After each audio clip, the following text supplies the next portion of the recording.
Hello, I'm Isaac Hayes III, founder and CEO of Fanbase, and I'm here with a very important message. We are at a turning point in the Black community where we must have equity in the apps we use that scale to billions of dollars. But this time, we own the infrastructure, we own the culture, and we shape the future. And Fanbase is the future. Fanbase combines the free functionality of Instagram, TikTok, and YouTube into an all-in-one platform built for the evolution of social media and monetization.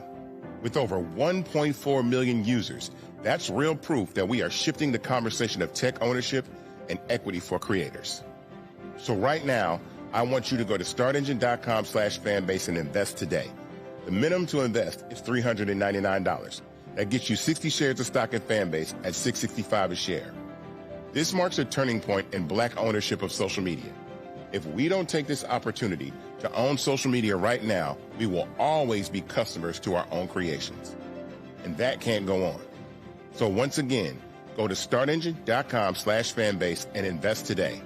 We must own the platforms where our voices live, our stories matter, and where our culture drives the world. Thank you. Folks, Black Star Network is here. Oh, no punches! I'm real revolutionary right now. Support this man, Black media. He makes sure that our stories are told. Thank you for being the voice of Black America, Roland. Stay Black. I love y'all. All momentum we have now, we have to keep this going. The video looks phenomenal. See, this difference between Black Star Network and Black-owned media and something like CNN. You can't be Black-owned media and be scared. It's time to be smart. Bring your eyeballs home. You dig?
Hey, folks, today is Tuesday, November 8th.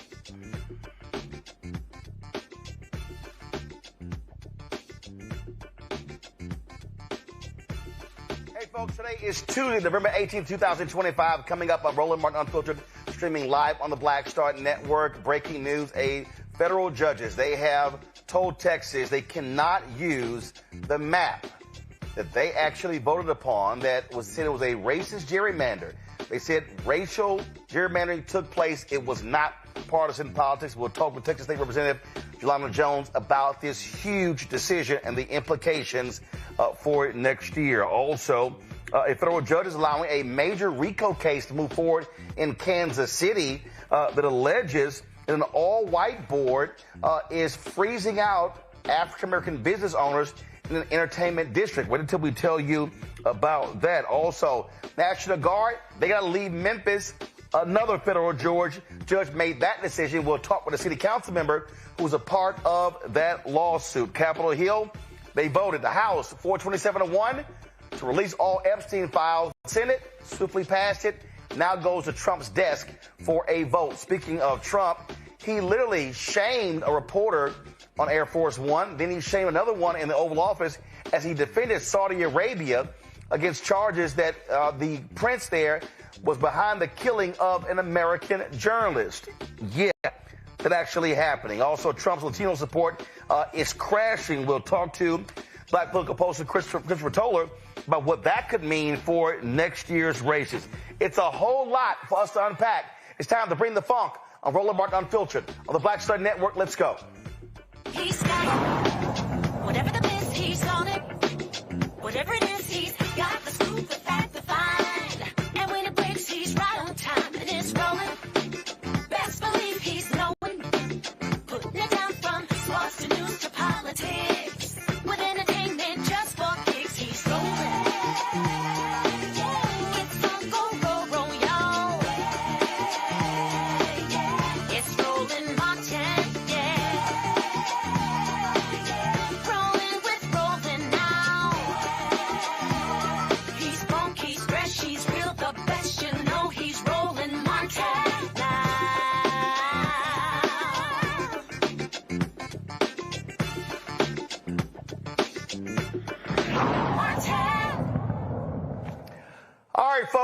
huge story out of Texas where federal judges have said that Texas cannot use maps that were passed by the legislature. And remember, that map, that set off an entire battle all across the country when it came to the issue of gerrymandering. Donald Trump called Texas Governor Greg Abbott and said, "Get me 5 seats." Abbott said, "Sure, I'll do that." As a result, you had this huge battle to actually pass these particular maps. Well, of course, you remember Democrats walked out and they said, "Hey, we can't stick around for this." Well, the federal judges have now ruled that, guess what? Can't use the maps. And here's the deal. You got Attorney General Ken Paxton saying these far-left judges. Well, the judge who wrote the opinion was a Trump appointee. This is what U.S. Judge Jeffrey Brown said. Again, appointed by Donald Trump. He said the public perception of this case is that it's about politics. To be sure, politics played a role in the drawing, the 2025 map. But it was much more than just politics. Substantial evidence shows that Texas racially gerrymandered the 2025 map. Brown ordered that the 2026 congressional election, quote, shall proceed under the map that the Texas legislature enacted in 2021. Now, of course, Ken Paxton said they're going to appeal this case to the Supreme Court. So here's the deal, all right? This right here, okay, proposed. This is current. So these maps right here, this is exactly right now how everything is constituted. And so what did you have? You had Mark Vesey's seat in Dallas.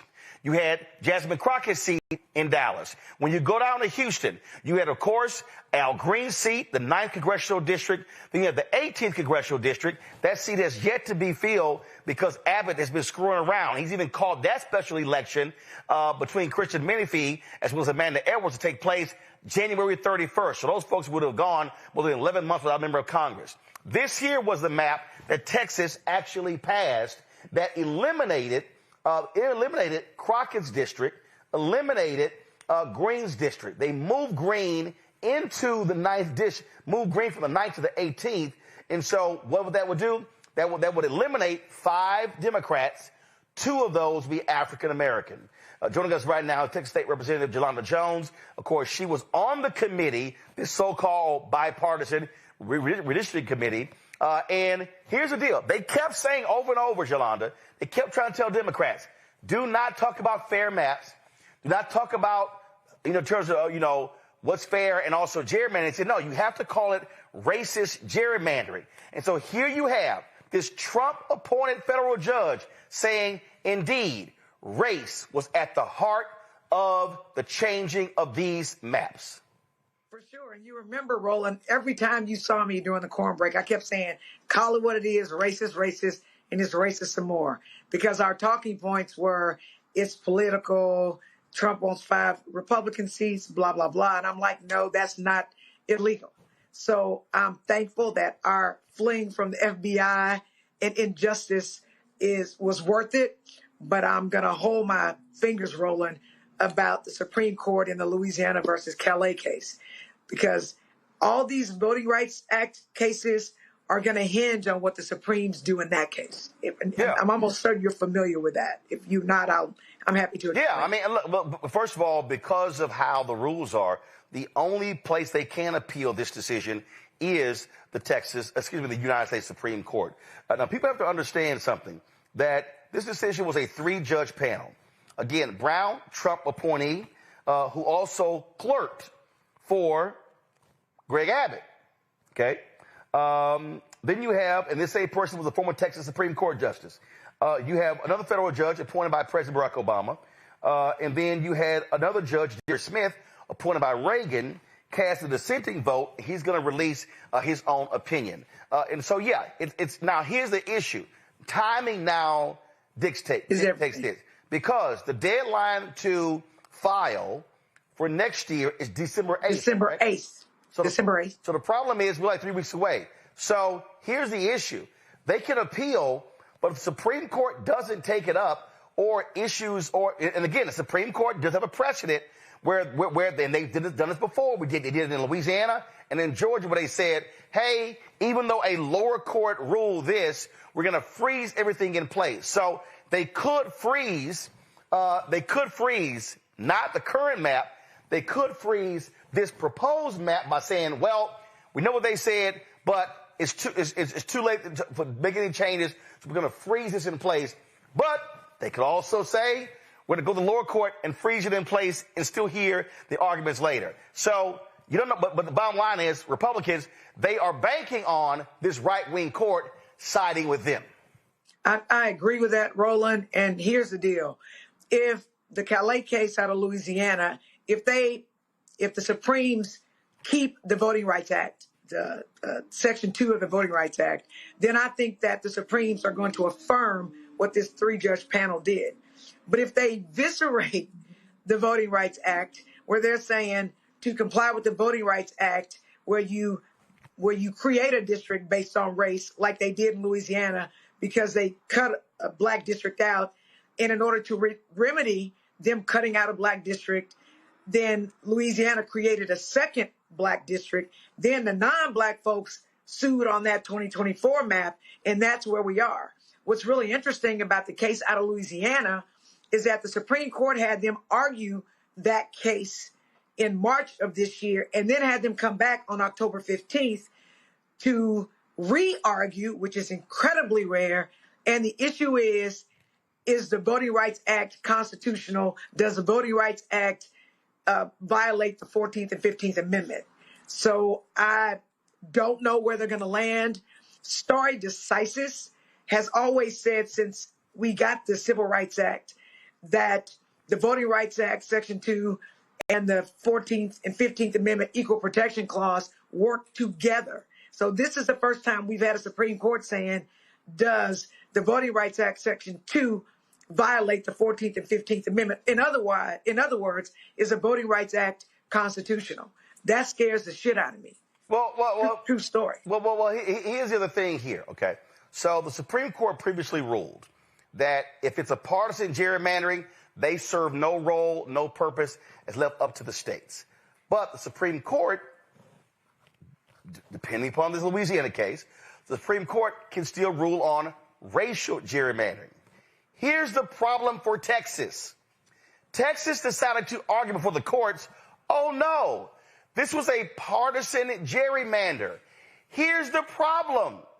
Trump was so stupid, thankfully, that his own Department of Justice sent a letter to Texas saying, this map, they said this map was racially done.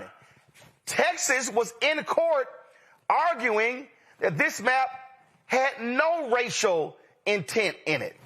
So they were supporting that. So then all of a sudden the letter comes. What then happens?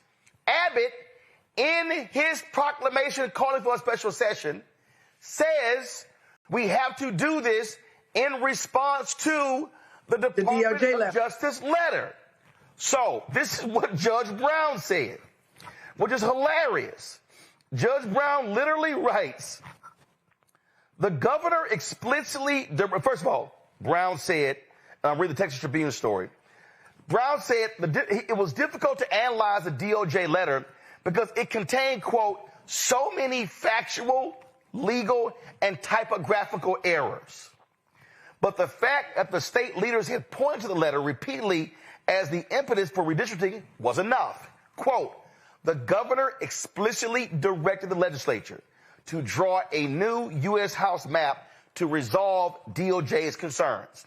In other words, the governor explicitly directed the legislature to redistrict based on race.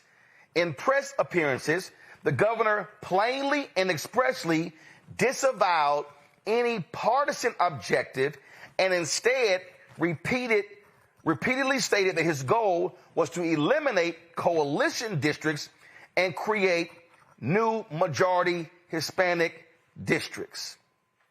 But Roland, I was there, right? And during the redistricting hearings, I literally said that DOJ letter is wrong on the law.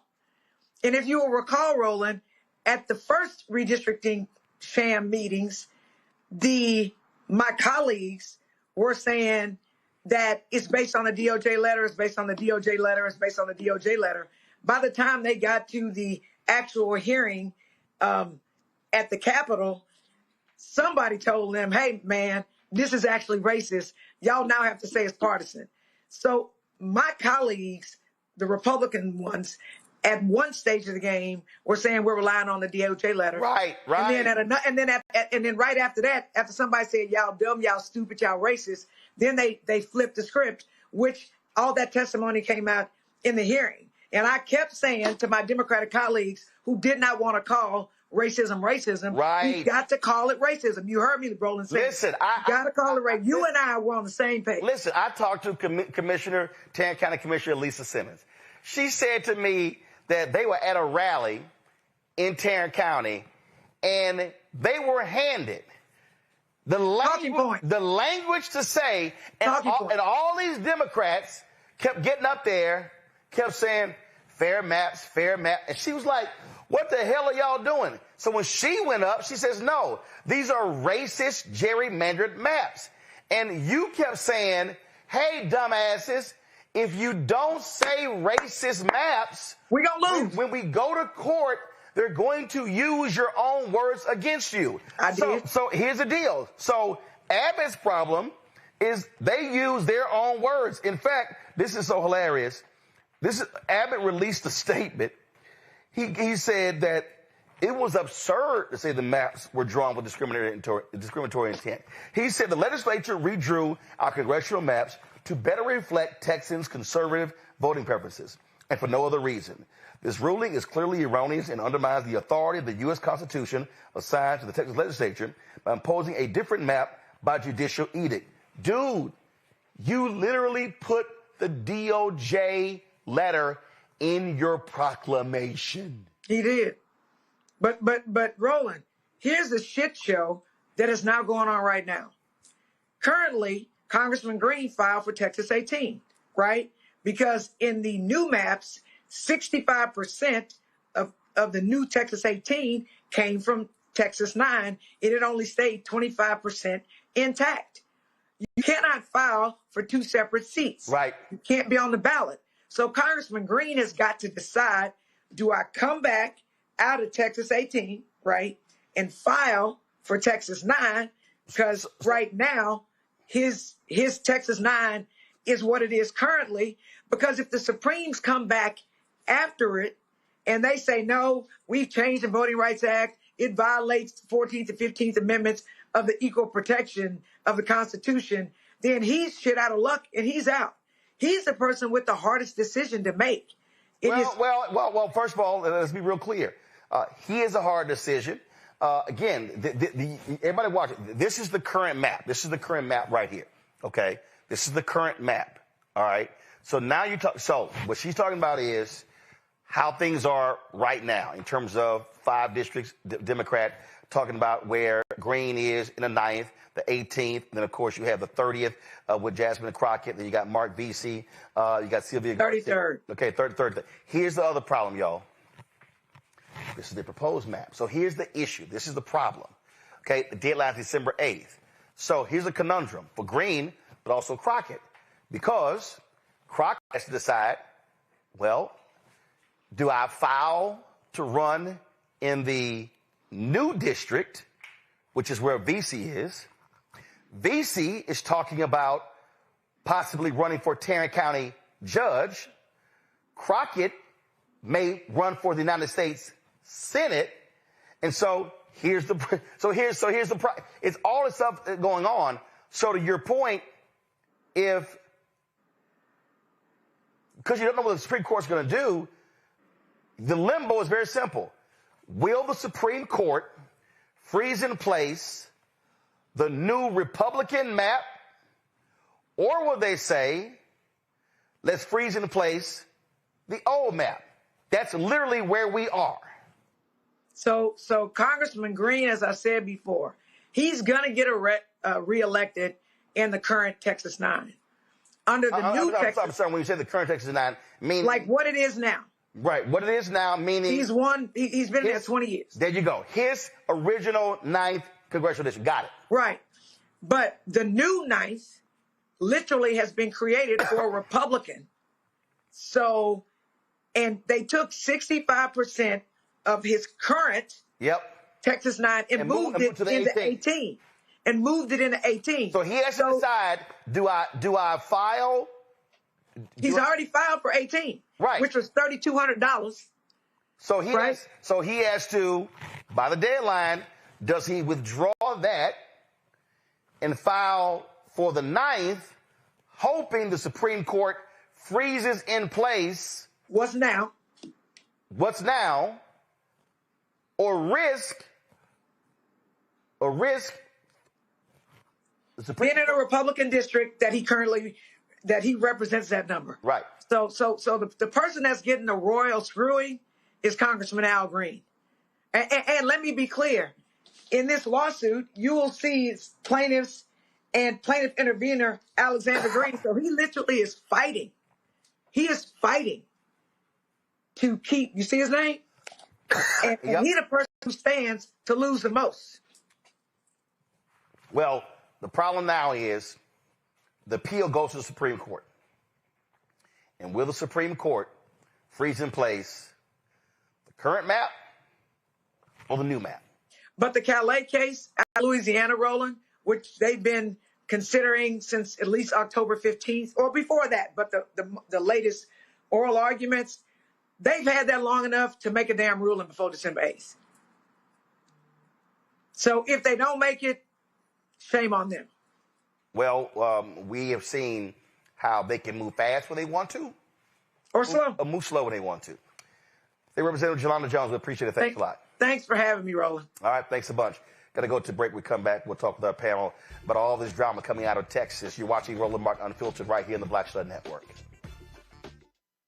This week on the other side of change. Book bans, anti-intellectualism, and Trump's continued war on wisdom. This is a coordinated backlash to progress. At the end of the day, conservatives realized that they couldn't win a debate on facts. They started using our language against us, right? Remember when we were all woke and the woke movement and all that kind of stuff? Now everything is anti-woke, right? When we were talking about including diversity, equity, inclusion, and higher education, now it's anti-DEI. All this are efforts to suppress the truth because truth empowers people. You're watching The Other Side of Change only on the Black Star Network. Next on the Black Table with me, Greg Carr. Our legal roundtable is back in session as we look at yet another potential landmark case being considered by the United States Supreme Court. This one is called 303 Creative versus Alennis, and may be the most important and far-reaching First Amendment, that is freedom of speech, case of our time. It could, depending on how the court rules, open the door for a return of Jim Crow segregation laws. It's true. If you say we can discriminate against one, you're saying we can discriminate against all. That's on the next Black Table. Don't miss it. Right here on the Black Star Network. If in this country right now, you have people get up in the morning and the only thing they can think about is how many people they can hurt, and they got the power, that's the time for mourning. For better or worse, what makes America special, it's that legal system that's supposed to protect minorities from the tyranny of the majority. We are at a point of a moral emergency. We must raise a voice of outrage.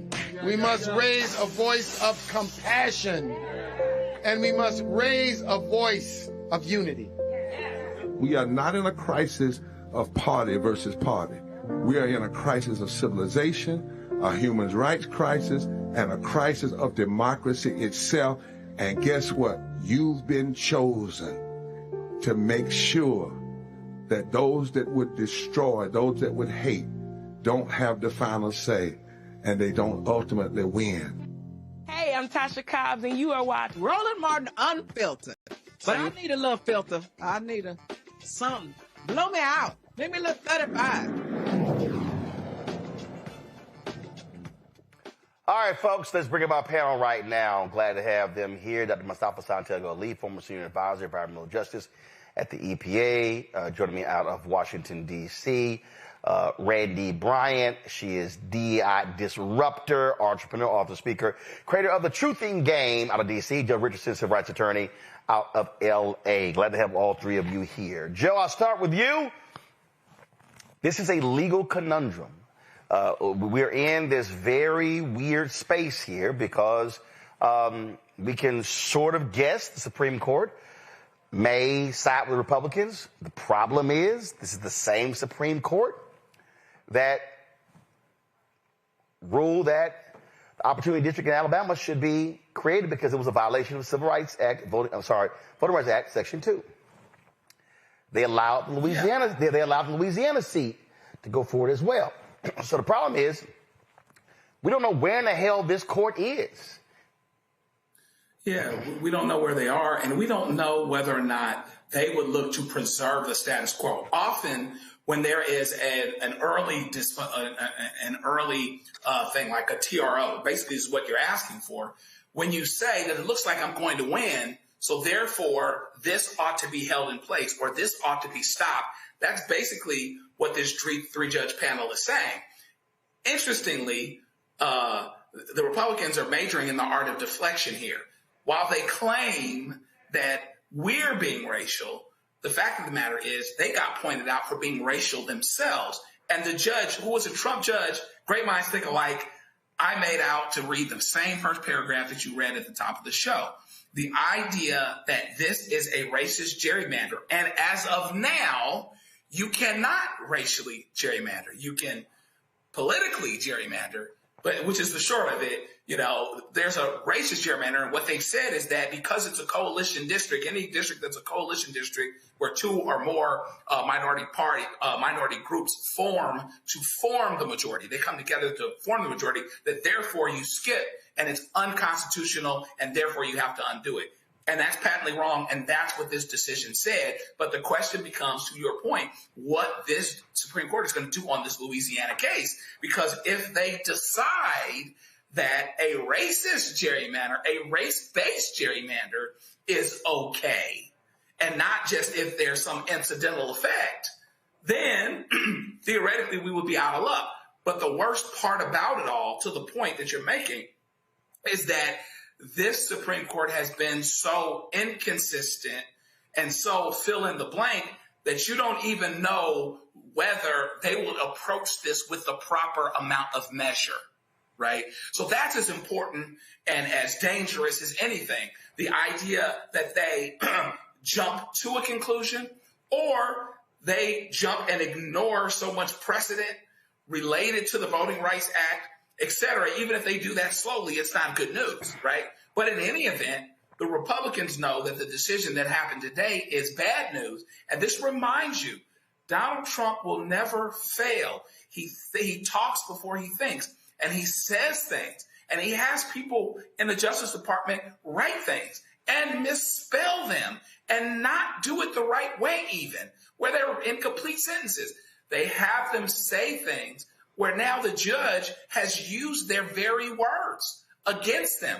This is what happens when you speak before you think, when you're not strategic. It's not, oh, let's just hammer it. Let's just do what we want to do. We'll worry about the rules later. There are some judges, including, as it turns out, some Trump judges that are worried about the rules and that are concerned about the rules. And so this is a sound decision. We just have to see how long it lasts. You know, Mustafa, again, it's a whole lot that's going on here. And what's hanging in the balance really is these 5 seats going to be critical. And also, if I'm correct, and I got to pull it up, I think California, their measure also was contingent that if Texas seats got reversed, then their thing doesn't take effect. So there's like a whole domino effect here. Yeah, there definitely is. I think the question will also be, there are a couple of others who have already done some gerrymandering, also Missouri and I believe it was North Carolina as well. You know, as you said, it's the dominoes continue to fall, but maybe the dominoes need to fall because we shouldn't have gerrymandering. We should make sure that we have fair maps. You know, it's interesting. You know, we come on the show and we continue to raise that these people are not ready for prime time. You can tell it by, you know, the documents that they put forward that are not prepared, you know, properly, which blows my mind. I remember going through review after review after review of documents whenever we were, you know, submitting different types of things. And then for them to actually get their hand caught in the cookie jar, you know, that July 7th letter from the Civil Rights Division. So, you know, that they continue to make mistakes. But we also understand that there are courts that often will, support them, even though they're not bringing forward everything that would normally be necessary. The other thing that I want to say real quickly, Roland, is that, I appreciate not only this show and the Congresswoman who was on and others who continue to make sure that we don't sugarcoat stuff. Because when we sugarcoat stuff and we don't call it what it is, Joe just said it, racial gerrymandering is illegal. We got to continue to make sure that we're doing that. And then the last thing is, of course, you had mentioned about the Supreme Court and how quickly they might move. We remember in 2021, that heartbeat law there in Texas, I think it was U.S. versus Texas, was one of those cases that moved rather quickly. I believe it was around 39 days. So folks should still continue to stay focused, continue to push, continue to highlight these injustices that are going on, because nothing is settled until it's settled. The thing that we have to understand here, Randy, is that these are monumental decisions. This is not just about, 5 members of Congress. It's who people are going to be represented by. And we can't overlook that. And when we talk about who they're represented by, that also then impacts millions and billions of dollars. Yeah, absolutely. And it's going to affect, every decision, every household, how people live, the rights that they have. I mean, it's going to have major impact. And if we're really honest, we're really trying to see if these judges are going to show do their jobs and uphold the law, or are they going to uphold their allegiance to Trump? I think that's what we have seen a lot in the past. But now Trump is even shaking judges whom he appointed. And I think that he's pushed them too far where they're saying, wait a minute, I do have to uphold the law, and I can't go forward with holding up, what you're asking me to do. And that is making me somewhat happy, but I think it's what's making us also nervous, because are they going to continue in the way that it seems that if we look at the cases the last few weeks, that judges, even judges that he appointed, our past Republican presidents have appointed, are saying, this is enough. Let me stand by and uphold the law, or are we going to show an allegiance to the party? And I think that is what is making our stomachs in knots.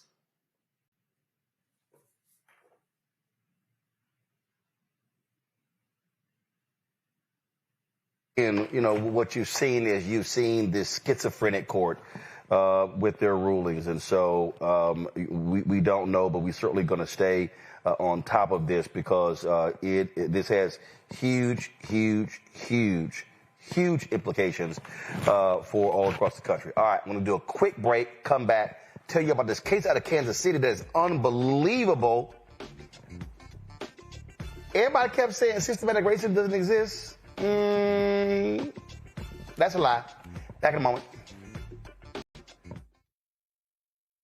Side of change. Book bans, anti-intellectualism, and Trump's continued war on wisdom. This is a coordinated backlash to progress. At the end of the day, conservatives realized that they couldn't win a debate on facts. They started using our language against us, right? You remember when we were all woke and the woke movement and all that kind of stuff? Now everything is anti-woke, right? When we were talking about including diversity, equity, inclusion, in higher education, now it's anti-DEI. All this are efforts to suppress the truth because truth empowers people. You're watching The Other Side of Change, only on the Black Star Network. Next on the Black Table with me, Greg Carr. Our legal roundtable is back in session as we look at yet another potential landmark case being considered by the United States Supreme Court. This one is called 303 Creative versus Alennis, and may be the most important and far-reaching First Amendment, that is freedom of speech, case of our time. It could, depending on how the court rules, open the door for a return of Jim Crow segregation laws. It's true. If you say we can discriminate against one, you're saying we can discriminate against all. That's on the next Black Table. Don't miss it. Right here on the Black Star Network. This week on A Balanced Life with Dr. Jackie, are you looking for clarity on your believer's journey? Are you finding it difficult to really find your lane and stay in your place? Do you think that you have what it takes to build a sense of community even in these difficult times, knowing that God has got your back? Well, this week on A Balanced Life with Dr. Jackie, we're talking about just those things. I have the courage to walk through this tough season because they're going to come. You need the friends that have a belief system like yours. A Believer's Journey this week on A Balanced Life with Dr. Jackie on Black Star Network.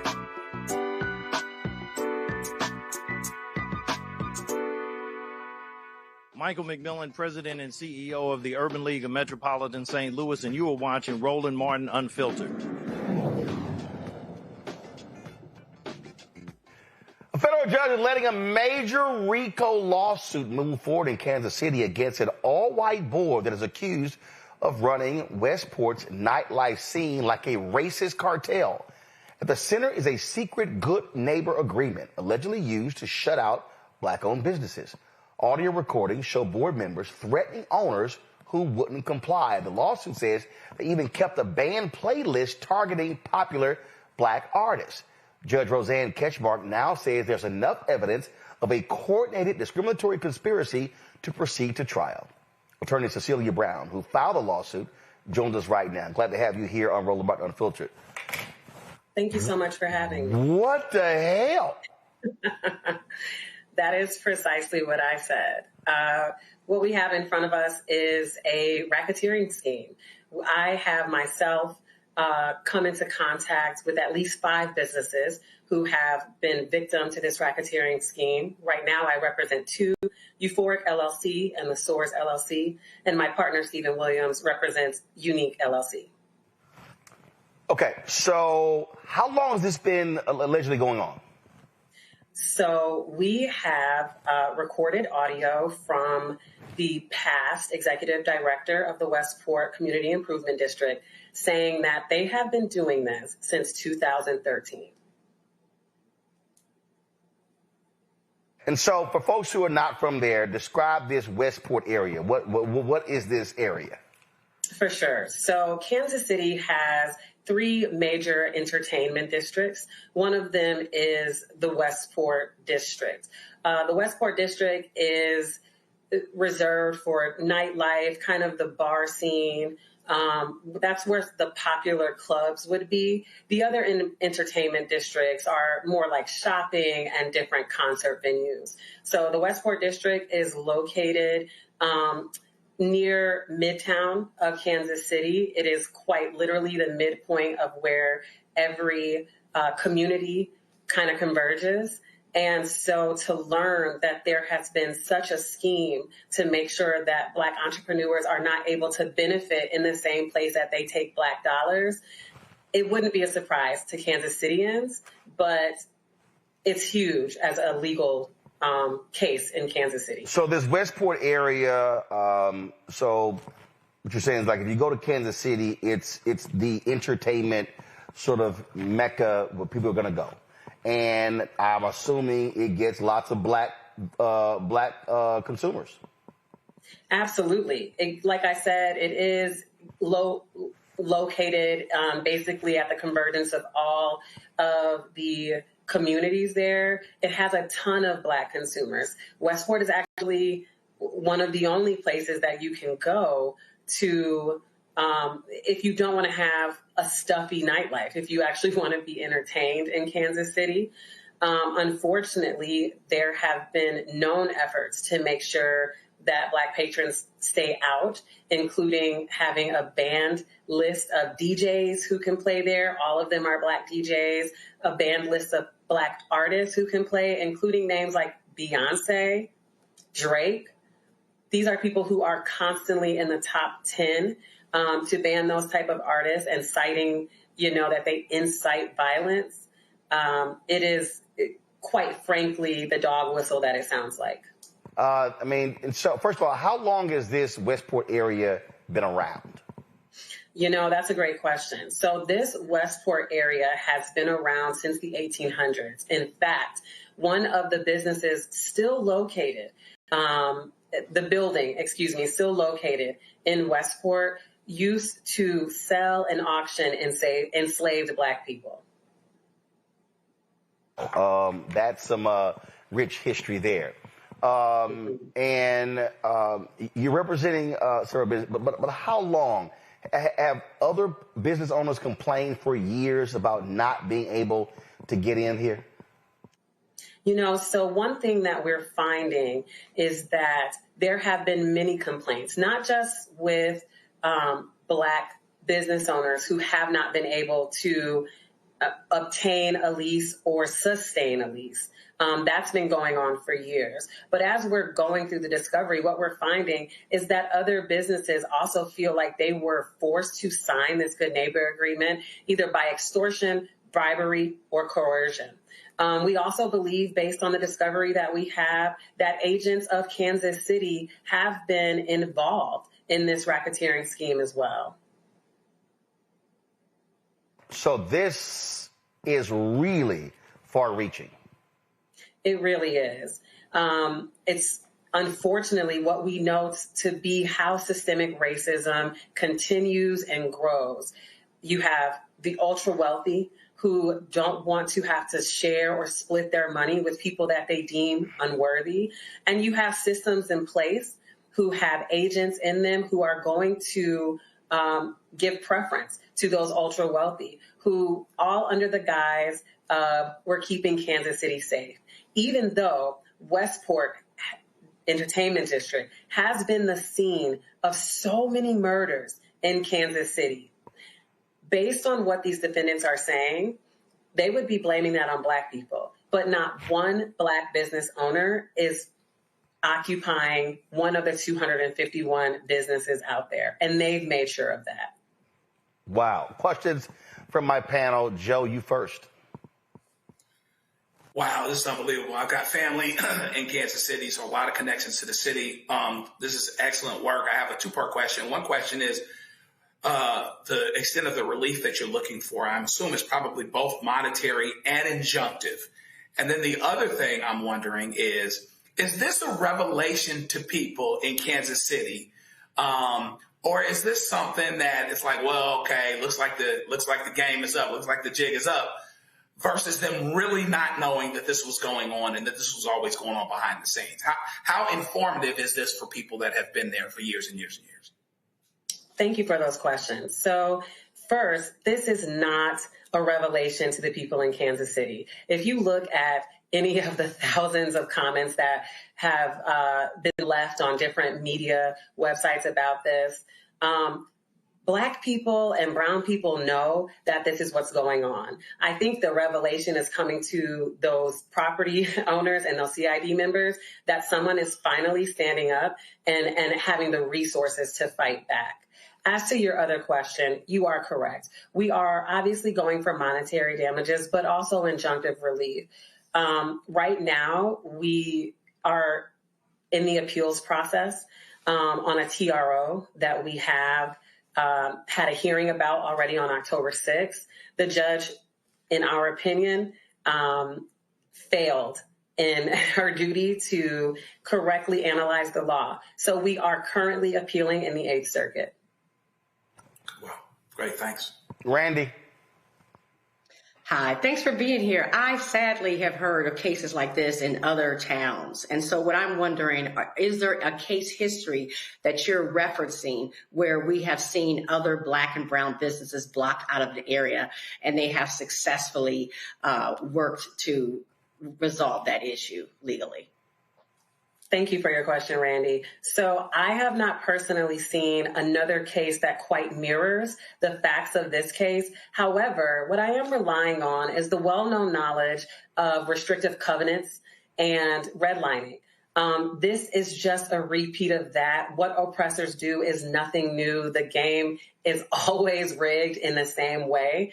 And so that's what we're comparing this to as of now. Thank you. Mustafa.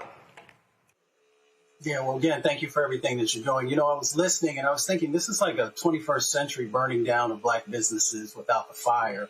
I'm just curious about how do we help our folks to have a better understanding of navigating these types of situations? I know there's a legal process, but there's also an educational process, I would assume. Thank you for that question, Mustafa. I think that's one of the most important questions that I could have answered tonight. unfortunately, because Black people were kept out of business for so long, we haven't always had the resources. We don't know when someone is breaching a contract. We don't know when we're being taken advantage of. And so with this case, what we hope to do is garner national attention to educate people that this is what's happening and this is what it looks like. I know in Kansas City, the Jackson County Bar Association holds kind of lunch and learns for citizens and residents to come in and kind of learn some of those basic legal tenets, whether it be in contract law and criminal law, to try to better educate the residents. And I think that there are many local African American bar associations that do the same thing. This is the reality of being Black in America. And thank goodness there are lawyers, and we can't wait to see this proceed forward to see what the response is. So, Cecilia, great job, and keep us abreast of what happens in this case. Absolutely. Thank you for your time. All right. Thanks a bunch. All right, folks. We'll be right back. Roland Martin Unfiltered on the Black Star Network. Don't forget, support the work that we do. We cover stories just like this. It's really important for us to be able to tell our story. You want to join our Bring the Funk fan club, use the Stripe QR code. You see it right here, bottom left-hand corner. PayPal's R Martin Unfiltered. Venmo's RM Unfiltered. Zelle, Roland at RolandSMartin.com. Roland at RolandMartinUnfiltered.com. Check some money order. Make it payable to Roland Martin Unfiltered. P.O. Box 57196, Washington, D.C. 2003 7-0196. Back in a moment. This week on A Balanced Life with Dr. Jackie, are you looking for clarity on your believer's journey? Are you finding it difficult to really find your lane and stay in your place? Do you think that you have what it takes to build a sense of community even in these difficult times, knowing that God has got your back? Well, this week on A Balanced Life with Dr. Jackie, we're talking about just those things. I have the courage to walk through this tough season because they're going to come. You need the friends that have a belief system like yours. A believer's journey this week on A Balanced Life with Dr. Jackie on Black Star Network.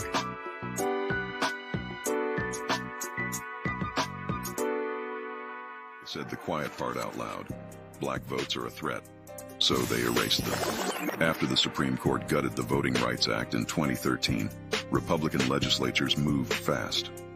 New voter ID laws, polling place shutdowns, purges of Black voters from the rolls.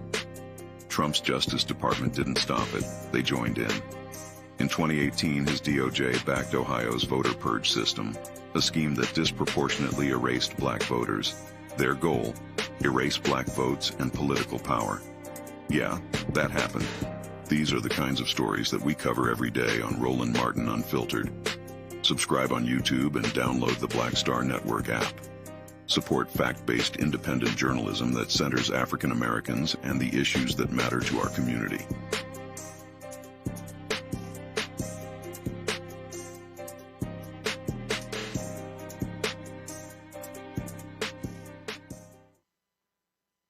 Next on the Black Table with me, Greg Carr. Our legal roundtable is back in session as we look at yet another potential landmark case being considered by the United States Supreme Court. This one is called 303 Creative versus Alennis, and may be the most important and far-reaching First Amendment, that is freedom of speech, case of our time. It could, depending on how the court rules, open the door for a return of Jim Crow segregation laws. It's true. If you say we can discriminate against one, you're saying we can discriminate against all. That's on the next Black Table. Don't miss it. Right here on the Black Star Network. Violent white supremacy is, quote, the most persistent and lethal threat in the homeland. The greatest terrorist threat to the homeland is the homegrown violence stream, including hate crime committed on behalf of some kind of white supremacist ideology. They are coming after everything in Black America. MAGA and Donald Trump are specifically targeting Black America. They are going after the money. Attack Black Lives Matter. Attack critical race theory. Attack DEI. MAGA wants to defund Black America. This is a perfect example of their desire to completely degrade and de-emphasize Black people.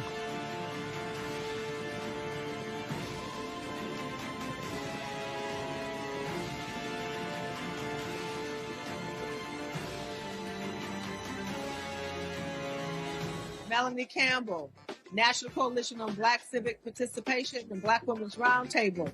And we are watching Roland Martin Unfiltered all day, every day, 24/7. Spread the word.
Well, folks, all of the Jeffrey Epstein files are going to be released. The House voted 427-1. It was hardcore Trump supporter Clay Higgins who was the one claiming he voted no because it did not offer enough protections for the victims. Well, and the way the Senate ruled, like literally the moment it went to the Senate, it automatically passed. It wasn't even a vote. Now it goes to Trump to sign. He said he's going to sign. And this was after many of those victims stood outside of Capitol Hill today, demanding action. They were led there by Republican Thomas Massie of Kentucky, who has been one of the leading voices on this issue. And again, they testified. They were putting pressure. Congressman Ro Khanna was one of these people. And you may have noticed during Sunday's football games, this commercial here was put out by the victims that also put a face on this absolutely crazy sex trafficking case.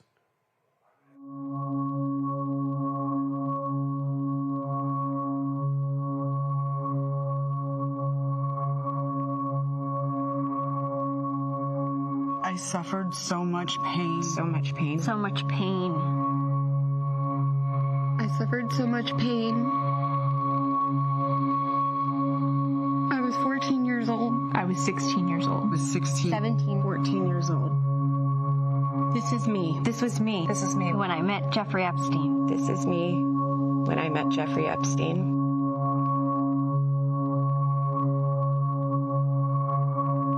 There are about 1,000 of us.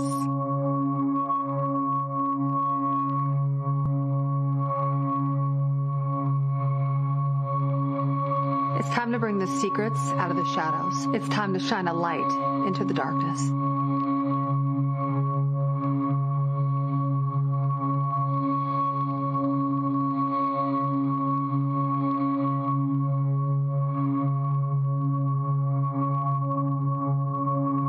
Folks, again, maximum pressure being applied. That happened also. They stood in front of the Capitol today testifying. And what was interesting was to listen to Speaker Mike Johnson just offer more complaints and complaints and complaints. He was blaming Democrats for the problem. He was doing all of that. And it was falling on deaf ears. And so he tried everything. Mike Johnson tried everything not to allow this to come to pass. And remember, it was that Arizona Democrat who was elected to fill the seat of her deceased father, who was the 218 vote to discharge for the discharge petition forcing this to be voted upon on the House floor. They had no choice whatsoever to do this. And so he never wanted this day to come. And listen, the White House is putting pressure, meeting with Republican members like Lauren Boebert. And she was like, no, the victims deserve to have this. And so even Trump could not get some of his biggest supporters. He has been in a war of words. He's been a war of words with Marjorie Taylor Greene over this issue. I mean, this has been an extremely contentious battle for some time. And I tell you, it turned into a bipartisan deal. And Trump and the Republicans did not want these files to be released. Not sure why, but they did not want them to release. Here's one of the Epstein survivors speaking today. And for too long, truth has been buried, survivors have been silenced, and powerful people have been protected. And today we stand in a moment that will decide whether our government still belongs to the American people or to those who prey on them. Because when mountains of evidence and decades of victim reports across 5 administrations still lead to sweetheart deals or no prosecution at all, this isn't just one case gone wrong. It's an institutional failure on a historic scale, and every member of Congress and this administration must answer for that failure. So, folks, but not only that, I mean, this so much happened in this. In fact, Democrats and Republicans had to deal with this. In fact, Stacey Plaskett, the delegate from the Virgin Islands, when Democrats released paperwork, what happened there was they showed that Epstein was texting her during a hearing. And Republicans jumped on that, saying she was doing the bidding of Jeffrey Epstein. She took to the floor today to explain her position, what happened. I'm going to find that clip for you in a second. But it really was an unbelievable day as the House and the Senate had to vote on this particular issue. And so give me one second. So here we go. Here's the actual moment of Plaskett speaking and addressing her critics on the floor of the U.S. House. Watch this here. I first want to give you all a sense of what was happening that day. Everyone knows at that hearing in February, the entire country was watching. As Michael Cohen decided he was going to finally give up information about what was happening in the Trump world, the Trump enterprise. And at the beginning of that hearing, the ranking member, Jim Jordan, had the disrespect to Elijah Cummings, may he rest in peace and his name be a memory, after not allowing Mr. Jordan to shut the committee hearing down. And I turned to Mr. Jordan and told him to have respect for the chair and to basically shut up. And that moment went viral. And I began to get innumerable texts from friends, from foes, from constituents about what was happening in that hearing. And I got a text from Jeffrey Epstein, who at the time was my constituent, who was not public knowledge at that time that he was under federal investigation, and who was sharing information with me. Now, I heard recently from someone that I was seeking advice from him. Let me tell you something. I don't need to get advice on how to question anybody from any individual. I have been a lawyer for 30 years. I have been a narcotics prosecutor in New York City. I have had the honor of being a political appointee at the Justice Department after September 11th as a Republican appointee in the Bush administration. I know how to question individuals. I know how to seek information. I have sought information from confidential informants, from murderers, from other individuals, because I want the truth, not because I need them to tell me what to say. And if you look at the transcript, you will see that I questioned Michael Cohen for 5 minutes. The Washington Post only shows you 30 seconds and takes from it one individual's name that I got from, Jeffrey Epstein, and didn't know who the individual was, and put that individual with a host of other individuals that I felt the committee should subpoena. They've never been subpoenaed. They've never been questioned. Wild day on Capitol Hill. Randy, what say you about what took place today? Why Republicans fought real hard for these files not to be released. You don't fight that hard unless you don't want some stuff revealed to the public. You know, we all know what's in the files now. They made it very obvious that there is certainly some information that they do not want us to know. I mean, how long did they prolong that Arizona, her getting sworn in? I mean, was it 3 weeks? I mean, it seemed illegal how long they took. So as they're scrambling and we see Trump falling apart, I mean, well, I know we're going to talk about it later about him calling the reporter a piggy. I mean, he's losing his mind. Clearly, he is stressed out and doesn't want what's in those files to come out.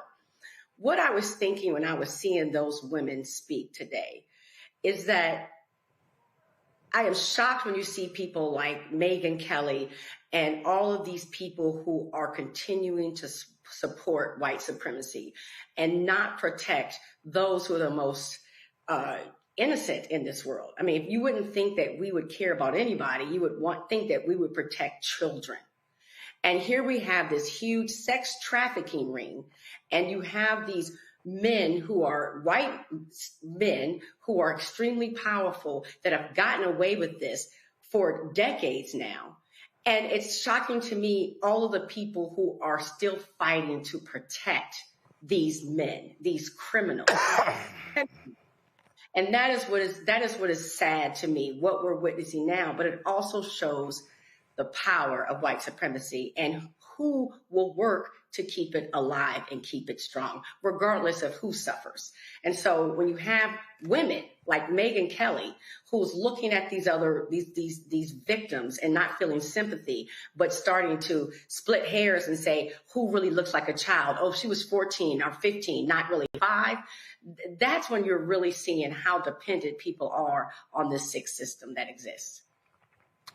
It was unbelievable, Mustafa. And as you heard the woman say, 5 administrations, 1,000+ women. Really? Well, first of all, muchas gracias to Congresswoman Grijalva. We appreciate you and the vote that you casted, along with all the others. You know, it's really interesting. You know, we've had predators who have been allowed to roam free for decades upon decades upon decades now, never allowing, you know, these young girls to move out of sort of the hellish situation that they've had to deal with after they were assaulted.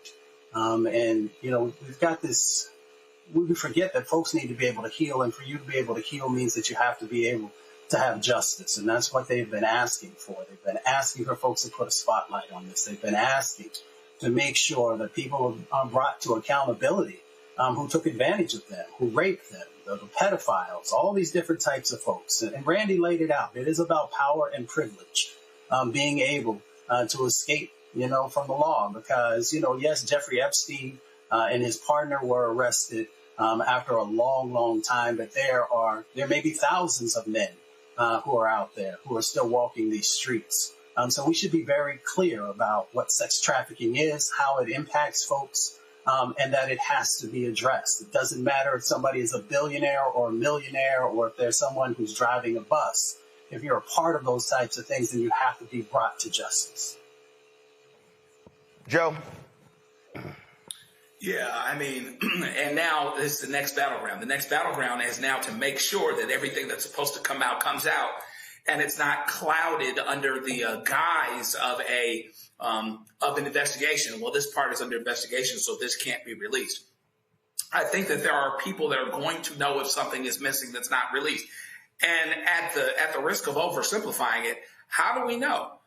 If nothing negative towards Trump is released, we know that they've cooked it. We know they cooked the books because they were fighting entirely too hard to keep this thing from being released because they knew that something in the milk wasn't white and that he wasn't going to look good if the truth actually came out. So now we've just moved to the next frontier.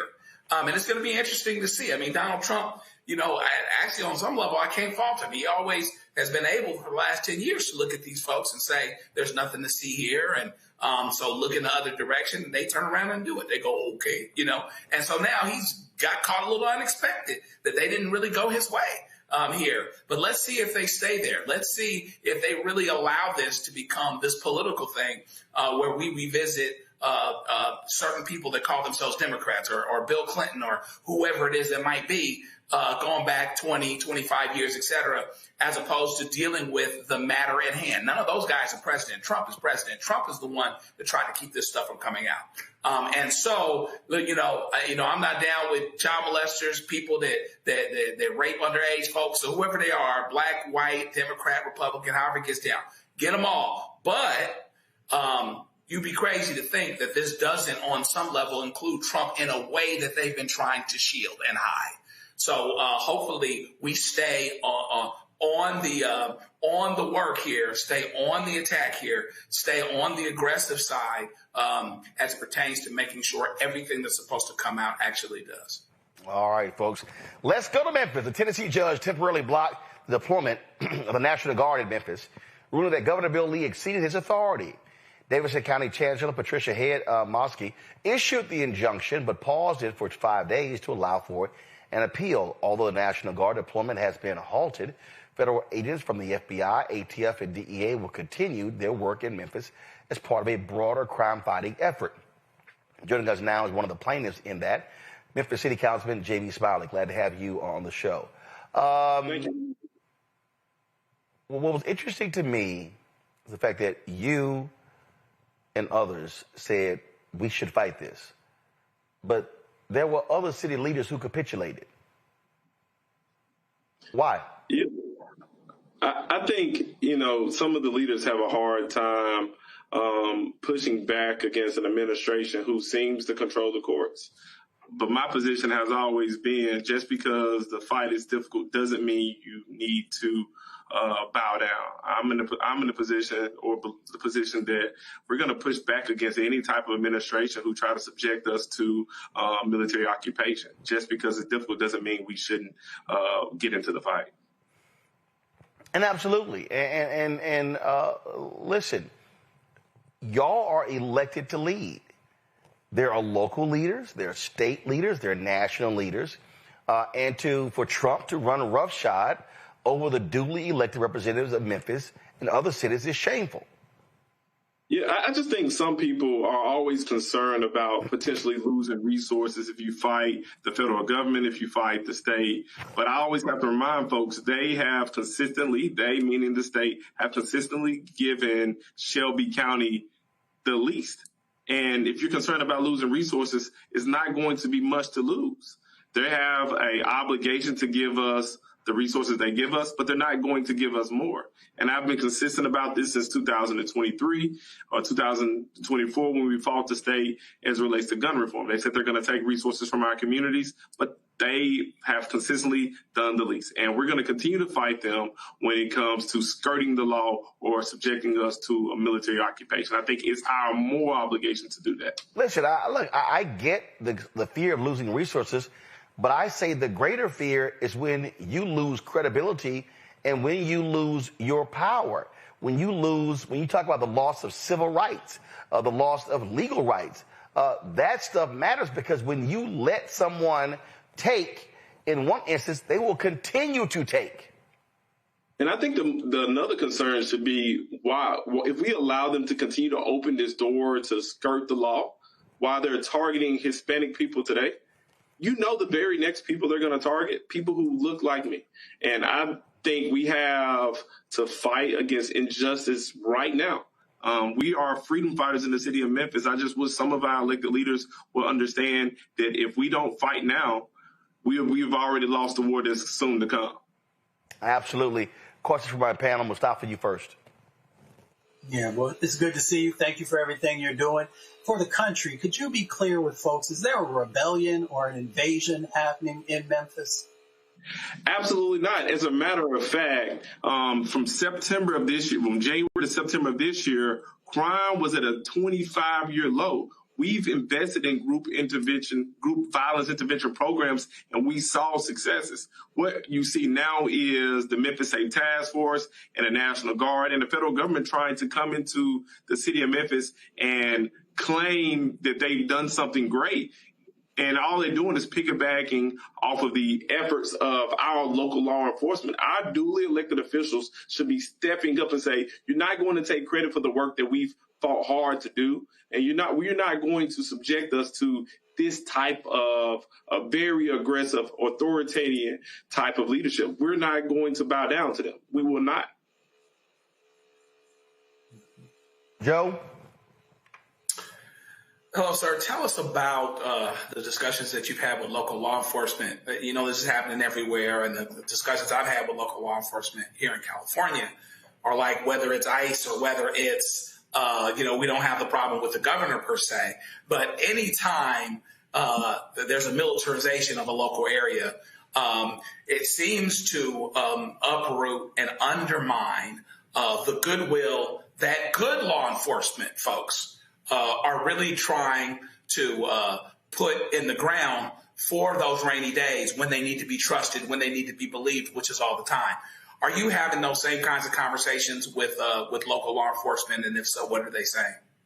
Well, absolutely. Today we had a press conference along with the county mayor, Lee Harris. And one of the things that one of the community groups noted was they've been building good rapport with local law enforcement officers, particularly with the Hispanic community. But now their trust has eroded. And that's the same concern that you hear some of the local law enforcement officers. We've built or started building good rapport, particularly after what happened with Tyree Nichols. It's very hard to build good rapport when you have a tragedy like that occur. And when you're starting progress and now you have this occur, it's very difficult for them to say, hey, trust us now, especially when you have, the federal agencies coming in and uprooting families in our neighborhood. It's difficult. Randy. Thank you so much for fighting back. I appreciate your courage. How are the residents doing? Like, how are they responding to the National Guardsmen being there? Being in D.C., we saw people actually on the streets fighting back and not being, confrontational with the National Guard, but very much being clear that they did not want them there. Are you seeing that in Memphis? Yeah, in the city of Memphis, a lot of our residents have humor. We do something called checking. You will see residents going out, making fun of the National Guard being here. But you also see community members taking a very serious approach, saying, why are you here? What are you doing? What benefit do you provide for our community? You have business owners concerned, say, hey, we don't want the National Guard here. Particularly if you talk about the small businesses in the areas in which the National Guard are walking, I won't say patrolling because they don't have policing power, but walking around, with show of force, they're hurting businesses in our community.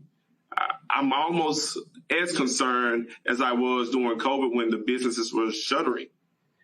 This is a very negative impact on the economic portion of the businesses we have in our community. The people don't want the National Guard here. And I don't care what the folks outside of Memphis saying, but if you talk to residents of Memphis, they're not talking about we want the National Guard. They're saying goodbye, good riddance. Don't let the door hit you when you leave. All right, then.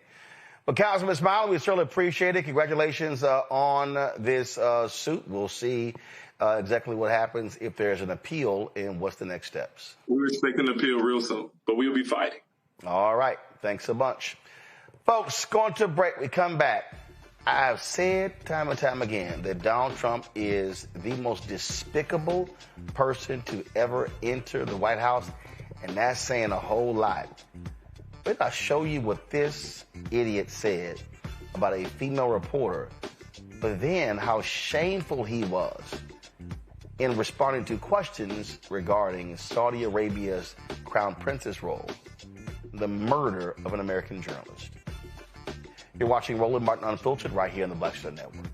They said the quiet part out loud. Black votes are a threat, so they erased them. After the Supreme Court gutted the Voting Rights Act in 2013, Republican legislatures moved fast. New voter ID laws, polling place shutdowns, purges of black voters from the rolls. Trump's Justice Department didn't stop it. They joined in. In 2018, his DOJ backed Ohio's voter purge system, a scheme that disproportionately erased black voters. Their goal, erase black votes and political power. Yeah, that happened. These are the kinds of stories that we cover every day on Roland Martin Unfiltered. Subscribe on YouTube and download the Black Star Network app. Support fact-based independent journalism that centers African Americans and the issues that matter to our community.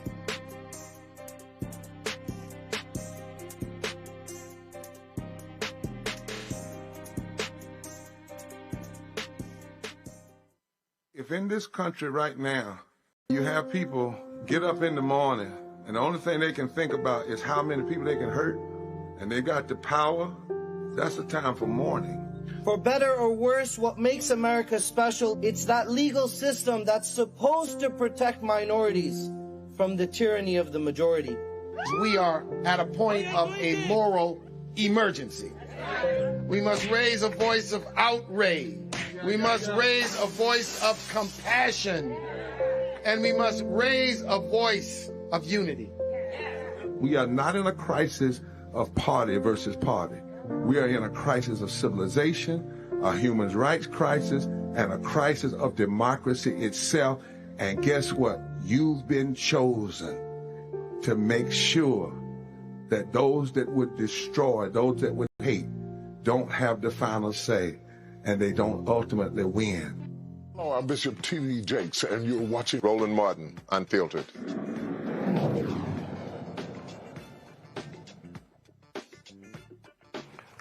Donald Trump called a Bloomberg News reporter, Catherine Lucy, a piggy during a tense exchange aboard Air Force One on Friday. Look at this ingrate. So he dictated a couple of memos to himself to be brief. You're going to find out what did he know with respect to Bill Clinton, with respect to the head of Harvard, with respect to all of those people that he knew, including J.P. Morgan chiefs. Yeah, Jennifer, go ahead. Incriminating in the file, Venezuelan, sir.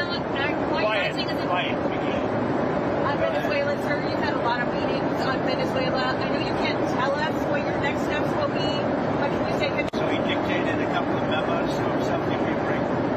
You're going to find out what did he know with respect to Bill Clinton, with respect to the head of Harvard, with respect to all of those people that he knew, including J.P. Morgan chiefs. Sir, yeah, Jennifer, go ahead. Incriminating in the file, Venezuela, sir. Quiet. On Venezuela, sir, you've had a lot of meetings on Venezuela. I know you can't tell us what you're... Piggy, do you know how despicable this man is? In fact, that was a video. This is what it looked like, a photo of the incident.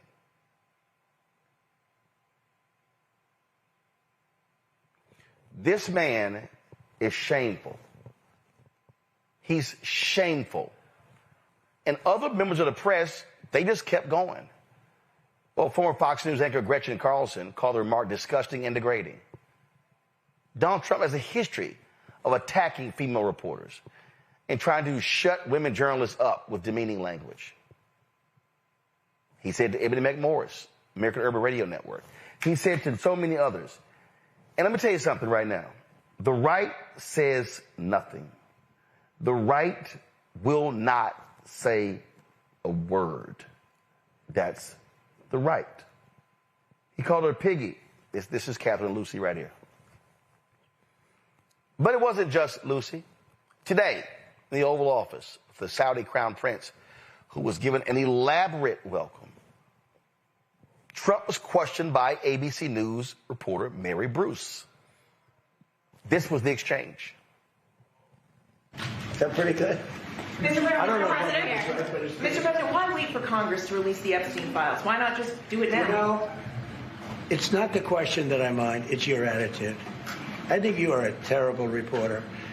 It's the way you ask these questions. You start off with a man who's highly respected, asking him a horrible, insubordinate, and just a terrible question. And you could even ask that same exact question nicely. You're all psyched up. Somebody psychs you over at ABC. You're going to psych it. You're a terrible person and a terrible reporter. As far as the Epstein files is, I have nothing to do with Jeffrey Epstein. I threw him out of my club many years ago because I thought he was a sick pervert. But I guess I turned out to be right. But you know who does have? Bill Clinton, Larry Summers, who ran Harvard, was with him every single night, every single weekend. They lived together. They went to his island many times. I never did. Andrew Weissman, I hear. All these guys were friends of his. You don't even talk about those people. You just keep going on the Epstein files. And what the Epstein is a Democrat hoax to try and get me not to be able to talk about the $21 trillion that I talked about today. It's a hoax.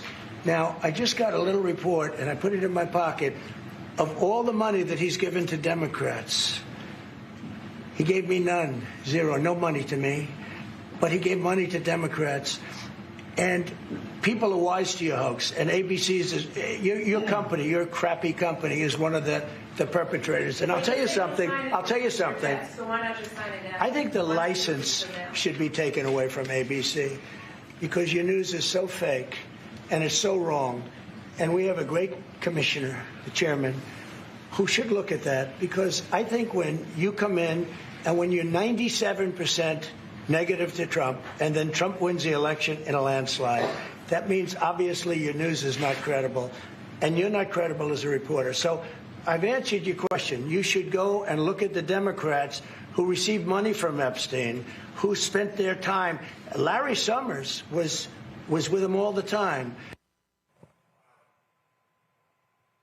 Abusive, gross, despicable. Mary Bruce, this is Mary Bruce. She was doing her job. See, what he can't stand, he cannot stand when women challenge him. It drives him crazy. And so he reversed to be this abusive ogre, just being this absolute despicable individual.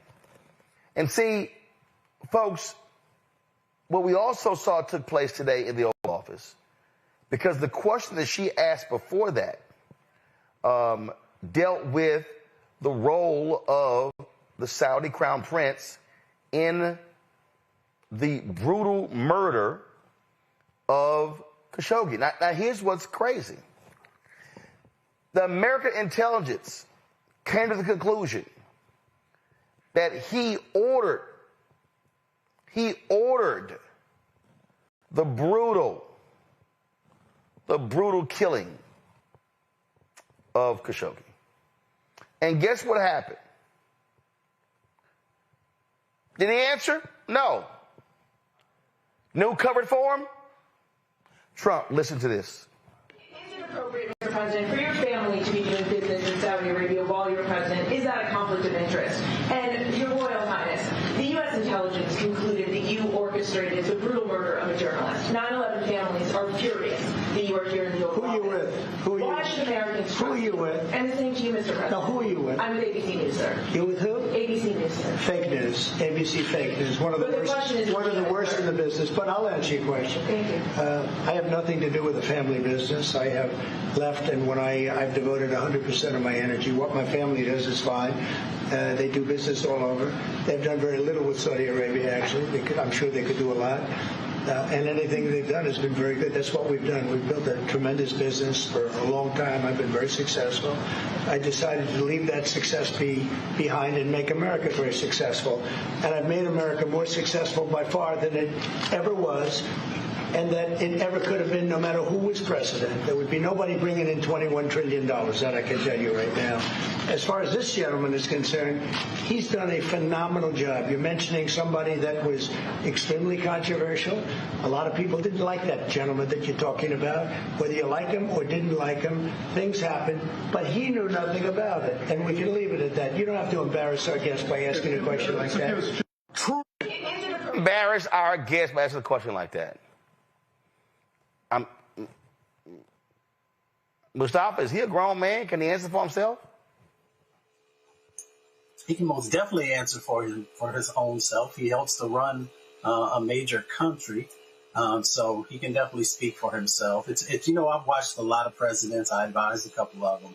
I don't think that there were any in the past who would ever even come near to this type of a situation of, you know, having an American citizen who's been killed and then you defending and uplifting someone who may have had something to do with it.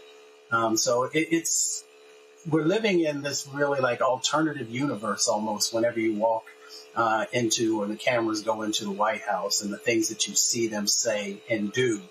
You know, it makes you really understand that, what was it Michael Jackson said, they don't care about us. They truly don't care about any of the American citizens that are out there. They don't care about we the people. They don't care about any of those things that we often think that most folks who sit in that important seat would actually do. But it also sends a message to dictators across the planet that you can literally do anything, and you still can have a place with this current administration if you are willing to invest enough. You heard him kept talking about, you know, trying to get him to say that he was going to invest $1 trillion. I think he was up to like $600 billion. First of all, yeah, so Saudi Arabia is going to invest $1 trillion. Saudi Arabia's GDP is 1.1 trillion. They're not going to invest $1 trillion. He is such a damn. I keep telling people he lies about lies. Well, this is true. We all know that.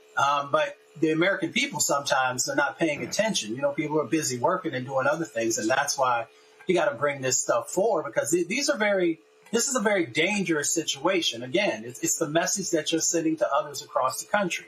You see it sometimes in the way that he will uplift Putin, and then they might get into a small disagreement, and then, you know, he'll back away for a second, but he always comes back to these dictators who do this most, not just egregious things, they do these deadly things across the planet. So folks just need to pay attention. But, you know, elections have consequences. And when you put an individual like this into the White House, you know, unfortunately, these are the types of things you're going to get. And Randy, we know his ass lying about business interests in Saudi Arabia. We know he lying. He is the most corrupt. He is pimping the Oval Office for everything. Oh, absolutely. He's conducting business and making himself a very, very rich man, and his family rich. You know, and journalists have always served such an important part in making America run. They are the ones who bring out the truth. They hold our leaders accountable. And so because we have a crook in charge, a felon in charge, he does everything in his power to silence the journalists, the ones who are courageous enough to ask him the hard questions, the ones that he can't answer, the ones that he doesn't want to answer. He silences them, and he silences them by either insulting them directly or bullying them and just saying that he's going to ensure that they're, that they lose their licenses and things. And I don't see how people can't see this. The only news source that he seems to really believe in are these Republican pundits, our Fox News, faux news, that will not tell the truth, that will not challenge him, and would allow him to run amok. And so we have no one to hold this idiot, this toddler, this felon accountable. And so I am constantly shocked. I think one thing that has really disappointed me is how weak collectively people are. You know, I see why they miss Black people from being in the streets, because I am shocked that people will sit there in silence as he berates and puts down other people like he is like a 4-year-old on a playground, and everyone just sits there and allows it to happen. I've never seen where you beat a bully by just staying quiet. And bravo to these 2 female journalists who are still going out there and trying to hold this idiot accountable. Joe? Yeah, I mean, and of course this strikes a chord with a daughter that's a journalist that wants to do politics. So I always tell her, hey, just be tough and keep coming at it, because they might not always like you. Hopefully he ends up being a bit of an anomaly. But it's crazy when, he's got a thing with women that seek to hold him accountable. I don't think there's any question about that. They weren't asking anything unreasonable or saying anything unreasonable. And it's interesting how the Republicans just sit in silence. If a Democrat had done this, what if Barack Obama had done this? They'd be trying to impeach him. Okay. They wouldn't have him. Okay. They were subjected to talking about his suits, his tan suit, because they couldn't talk about anything else. You got plenty to talk about here if you want to. But a whole lot of people don't want to. They just kind of keel over and let him do whatever it is that he wants to do, which is unfortunate.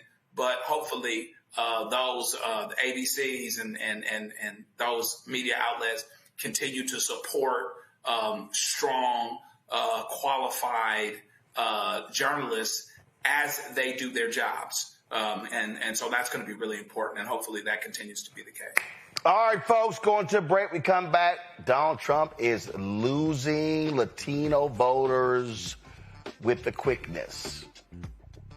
Are Latinos finally listening to black people? We tried to tell you. You're watching Roland Martin Unfiltered on the Black Star Network. Join our Bring the Funk fan club. You want to contribute, use a Cash App. Do so with Stripe. See the QR code right here, bottom left-hand corner. PayPal, R Martin Unfiltered. Venmo, RM Unfiltered. Zelle, Roland at RolandSmartin.com. Roland at RolandMartinUnfiltered.com. And, of course, checks and money order. Make it payable to Roland Martin Unfiltered, P.O. Box 57196, Washington, D.C. 2037-0196. Back in a moment. Next on the Black Table with me, Greg Carr. Our legal roundtable is back in session as we look at yet another potential landmark case being considered by the United States Supreme Court. This one is called 303 Creative versus Alennis, and may be the most important and far-reaching First Amendment, that is freedom of speech, case of our time. It could, depending on how the court rules, open the door for a return of Jim Crow segregation laws. It's true. If you say we can discriminate against one, you're saying we can discriminate against all. That's on the next Black Table. Don't miss it. Right here on the Black Star Network. Hey, what's up, everybody? It's Godfrey, the funniest dude on the planet. And you're watching Roland Martin Unfiltered. Last night, the House approved a resolution condemning Congressman Chuy Garcia for his decision to how he chose not to seek re-election. Go to my iPad. This was the vote. 183 Democrats voted against it. 23 Democrats joined it. 213 Republicans did as well for 236. Now, Democrats were fighting this because they were supporting Garcia. But the problem is how Garcia left. In fact, he tried to suggest that, oh, no, he decided to retire. Here's the problem. His chief of staff, Patty Garcia, she dropped her petition 3 days before he dropped out. Let me say it again. No, don't go to it yet. Let me set it up. So the woman who was the chief of staff for Garcia,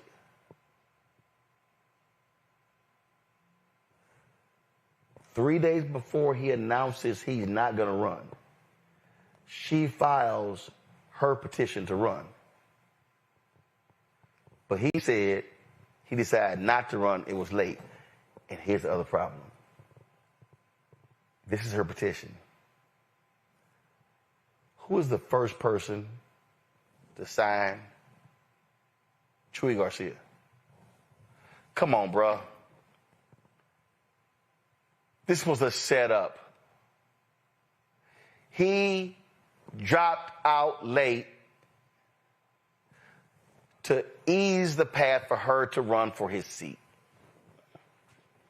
You can't say you decided late when 3 days before you dropped out, she mysteriously filed her petition.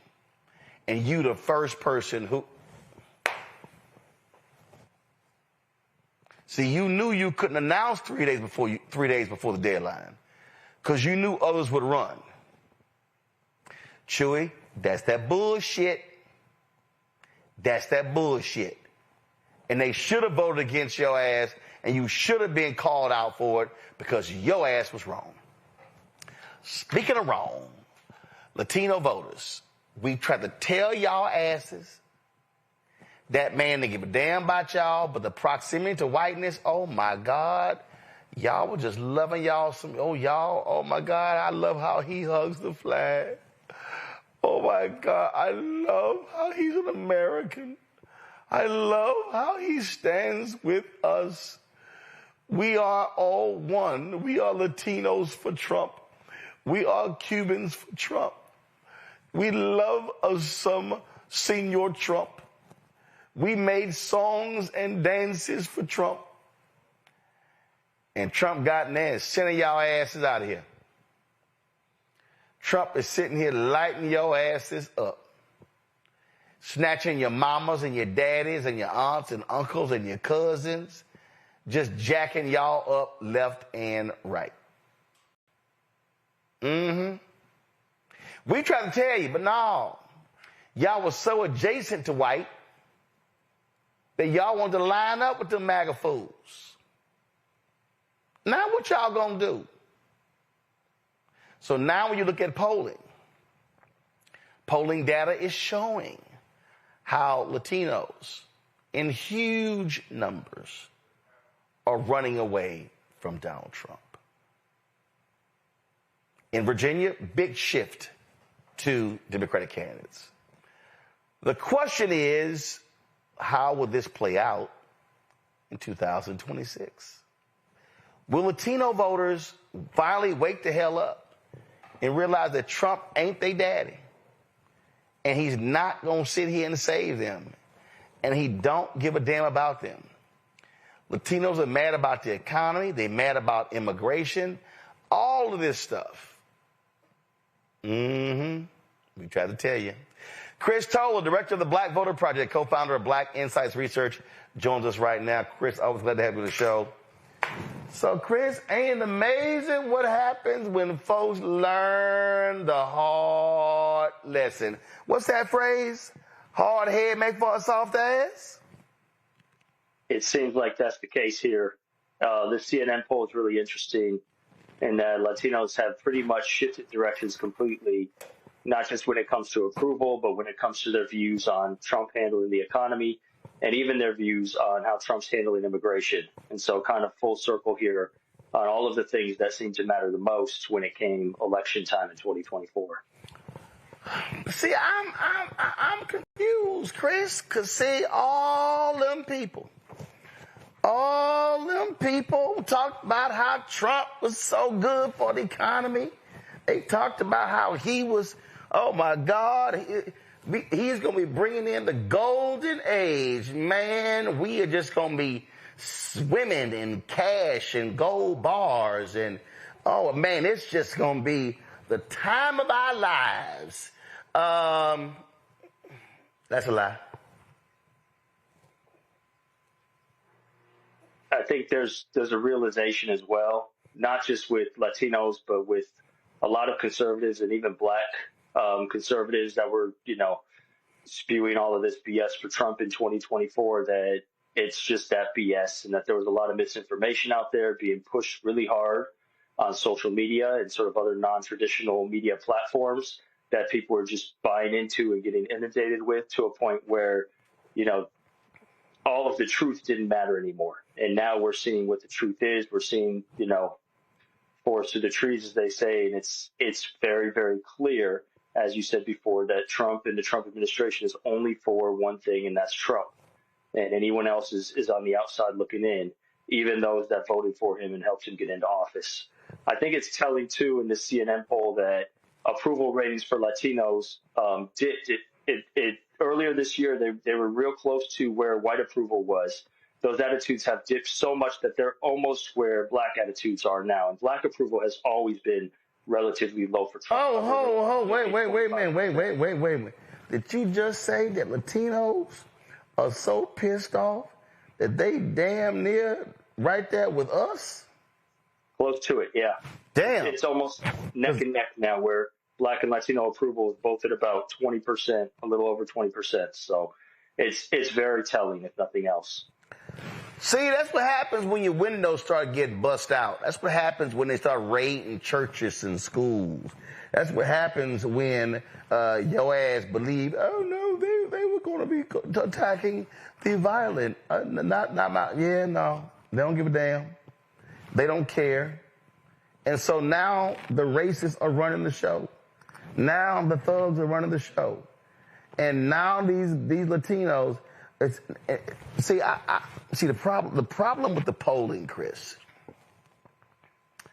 The problem with the polling is the Latinos are grouped together. Yeah. So you really can't separate the white Latinos from the brown Latinos. See, or the conservative Latinos, the new immigrants from the second, third generation immigrants. And even in this poll, the numbers are so few that it's very hard to say anything here beyond just these really large shifts that are taking place, because, you know, it's a sample of about 1,200 people. But when CNN reports the results, they still have to report people of color together all as one, just because there's not enough numbers to actually dig into these things.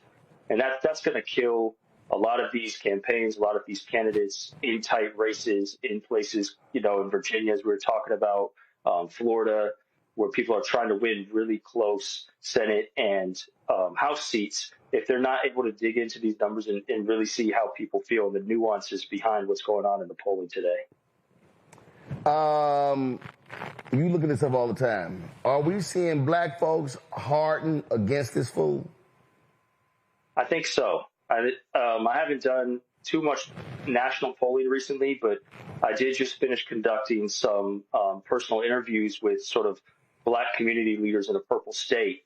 And the sentiment in the black community from those interviews is that there is this sense of exhaustion, and people are tired of having to continue to fight the system. But that doesn't mean that people are done fighting. And I think there's a renewed sense of hope now with some of the elections that just took place this year. And there's a renewed push where even if, you know, black community leaders don't see a candidate or a campaign that they want to get behind, they're turning inwards to the community. And they're looking for organizations and grassroots groups to put their energy and time into, and still being political, still being active. Again, it's going to come down to how we get people who are not usually active, who don't usually pay attention to politics, to the polls in the upcoming midterms, because that's going to, you know, turn the tide in, again, these races that are just 1 or 2 point margins. And so, but there's absolutely a sense that the black community is becoming more hardened towards Trump, similar to we saw as we approach the 2020 election, but it's happening much sooner in the presidency this time. You been talking to any of these dumbass black men who voted for Trump? Do they have any second thoughts? You know, I don't pay attention to that crowd too much these days, but I have been seeing some second thoughts, but more through contradiction than anything else. You know, a lot of voters who are very loud and outspoken are very stubborn, and so they're not going to outright say that they were wrong, but they are going to say, oh, well, now we're not getting this, or what happened to reparations, or these things that we thought were going to happen. We're going to get another stimulus check. So the same old kind of talking lines, but it's very clear that there is some sense of buyer's remorse for a lot of these people from underrepresented communities that were throwing their support behind this administration. You've got a race happening in Tennessee that's coming up. In fact, Vice President Kamala Harris made a surprise move, shocking a lot of people. She's campaigning in that particular. She's campaigning today for Afton Bain in that particular race, and you try to explain to people that the role that the black voter can play in that race. It's almost 17% African American. Go to my iPad. The breakdown of that district is non-Hispanic white, 71.9%. Hispanic is Latino, 6.2. Black, African American, 16.7. Asian, 2.8. Native American, other 2.6. The reality is she is going to need a massive black turnout but also many believe that she is going to be able to pull a significant amount of white voters. But the point that you're making, if you want to reach those voters, you're going to have the folk who can speak to those voters. Absolutely. And there's no one right now more present to speak to black voters than Harris. She still holds a lot of admiration in the black community. And in a race like that, even if you could split white voters 50-50, right, you need those black voters to get over the hump. And in that district of Tennessee, it's going to be a really hard task to win that type of white support. I think right now it's estimated at a 10-point advantage for Republicans. So there's a lot of ground to make up. But say you split white voters 55-45 and you win 90+% of black support and you get black voters to the polls, it's absolutely realistic to think you could win that race. But you have to try and get out as many black voters as you can, because 9 out of 10 of them are going to vote for you as a Democratic candidate. And so, yeah, I think it's really brilliant to get Harris out there, especially as this being one of her sort of first campaign stops or back campaigning for people other than her book tour. And so it's going to get a lot of people's attention, especially in the black areas in that district. All right, real quick question from the panel. Joe, you first. Kind of connected. What's the best way for us to continue to inform citizens, voters, particularly black voters, to really, get back in the race, stay in the race as pertains to voting and participation? Or is the suffering that some are going through, black women losing jobs, et cetera, is that helping to take care of and make them more perceptive and aware about the voting?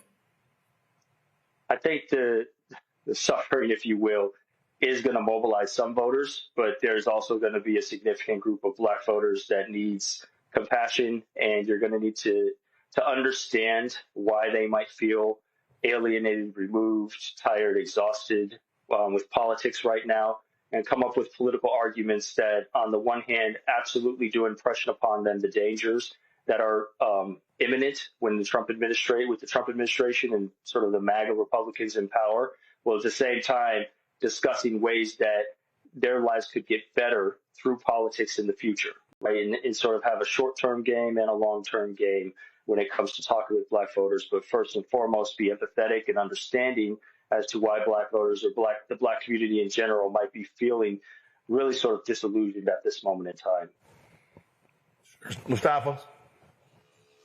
There's been a stronger focus in certain parts of the country, with ICE and a number of other things that, Latino voters are experiencing. I'm curious, in those areas, are we seeing more of the individuals there moving away from the Republicans, or is it just across the country?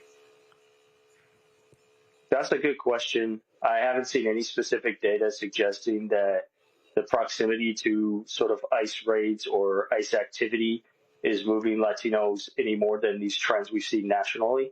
I wouldn't be surprised, though. Sort of similarly or related work on black voters suggests that the movement to send in the National Guard can be mobilizing and likely has in some of these cities. So even though there's no analysis or data out there, I would, theorize or posit that this would have some sort of impact on Latinos and their views of the Trump administration, especially when it's directly affecting their lives, right? That's what makes the big difference here. Randy? Similar question. Are we seeing a breakdown by gender and age with the Latino voters? Again, I haven't seen anything that is that nuanced when it comes to the polling. And this again just speaks to the limitations of the general polling out there, is that, as Roland said, right, we don't want to just see gender and age, but we want to see national origin. We want to see generation. There's so many different things within each community, the Latino community, the black community, Asian American community, that can tell us so much about what's going on with these voters, but we just don't get it most of the time because these mainstream news outlets, Beltway polling really just doesn't care to do the work, right? They want to see the national trend, they want to get the headline, and then they move on to the next story. And so I'm hopeful that campaigns are taking that extra step to collect the necessary data in their districts and states that are needed. But more often than not, right, those are stories that just are not told most of the time. All right. Chris Towler, I appreciate it, man. Thanks a lot. Thank you. All right, folks, going to a break. We come back at our Marketplace segment right here. Our Shop Black Star Network Marketplace segment. Back in a moment.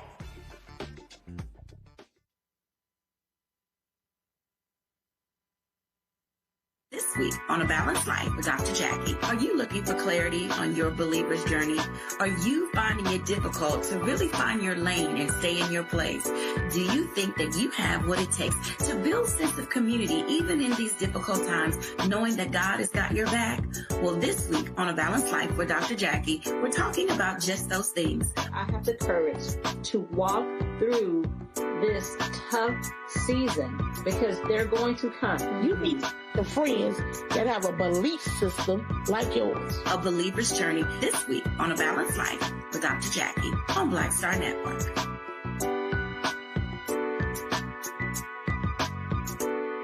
This week on The Other Side of Change. Book bans, anti-intellectualism, and Trump's continued war on wisdom. This is a coordinated backlash to progress. At the end of the day, conservatives realized that they couldn't win a debate on facts. They started using our language against us, right? Remember when we were all woke and the woke movement and all that kind of stuff?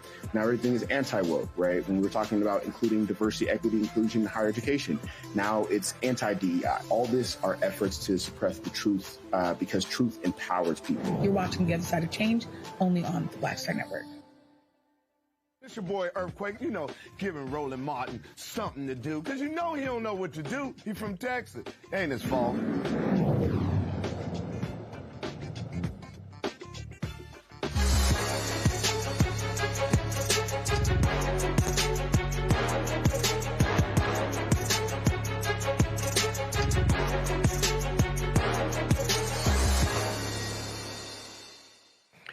All right, folks, we are approaching holiday season. I mean, not fully yet, but my birthday was Friday, so, y'all want to hook a brother up. I'm just saying.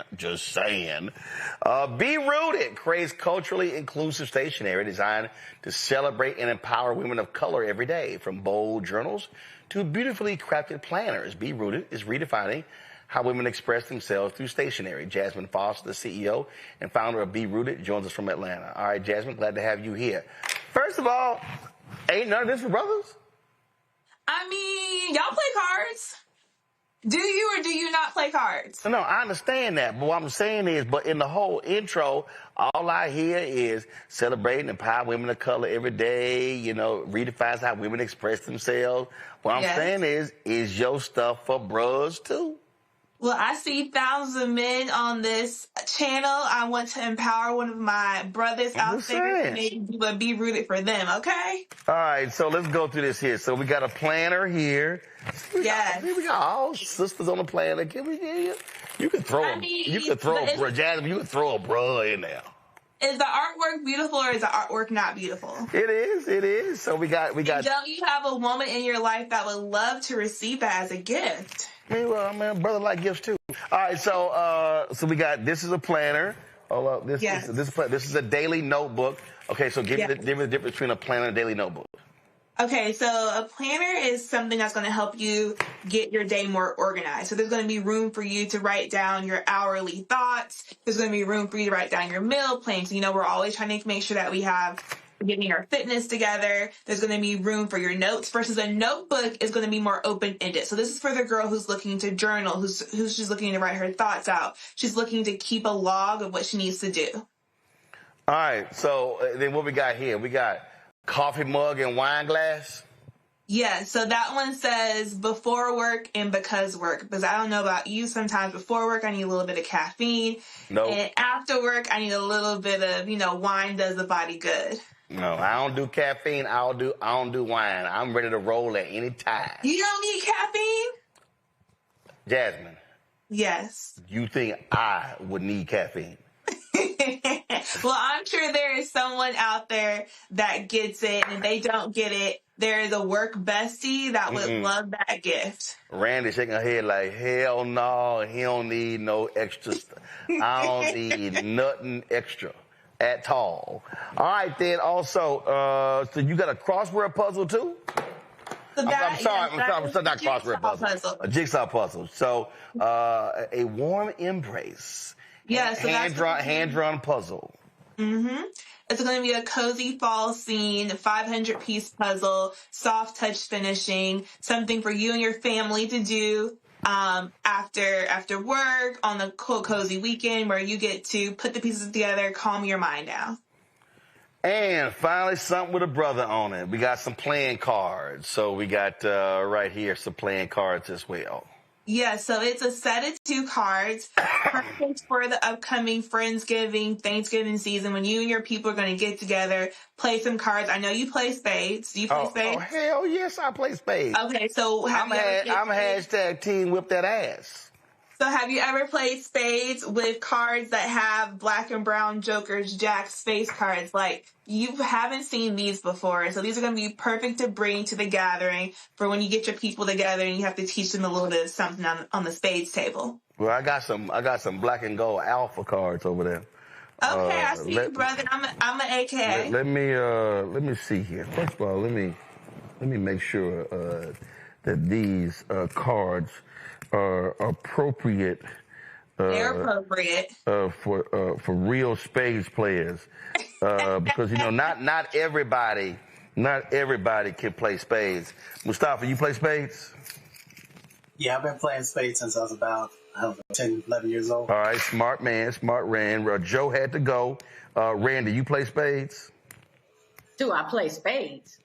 From Tuskegee University. That don't mean a damn thing. That don't mean a damn thing. I done met some more bougie Negroes who don't play spades, and so I just need to. People who get to HBCUs, they all know. No, you have to survive. I know some HBCU folk who don't play spades. Let's see here. All right, Jasmine, let's see here. Okay, I finally got this damn thing open. Let me see if they passed your test. Let me see right here. Okay, first of all, let's see here. Yep. They got to have a proper. Then when you set somebody, this is the real test right here. This is the ultimate test for if you play spades. Lick the back of the card. All right, it holds. All right, it holds. There we go. All right. So your cards are black approved. Black stamp of approval? Yes, stamp of approval. That's right. Slap on the forehead approved. All right. Randy, what? Randy, you ain't never did that? No. Randy, you ain't never did that? When you set somebody, you look the back and you set somebody, you're not licking no cards. You look the back and slap on your forehead and you go, your ass set. Your ass set. All right, Randy, your question. Go ahead. Your question for Jasmine. Well, listen, I've already purchased from Be Rooted before. I love particularly the notebooks. I always have a notebook. I have a notebook right here. So congratulations to you. And let me just say, I was going to, actually put this back on you, Roland. I think men can carry notebooks that have beautiful black women on the covers of them. That's fine. I still want to see a brother. Anyway, okay, fine, whatever. Mustafa, go. Yeah, congratulations. I'm curious about the artwork. How do you choose the artwork? Do you have particular artists you work with, or what's the process? Yeah, I'm super lucky to have a team of amazing designers that work for me that we all concept the art together, and then they illustrate everything for the brand. And so an amazing group of black and brown designers that work for the brand. Cool. Now, how many different products do you have? We have over 50 products that we change out seasonally.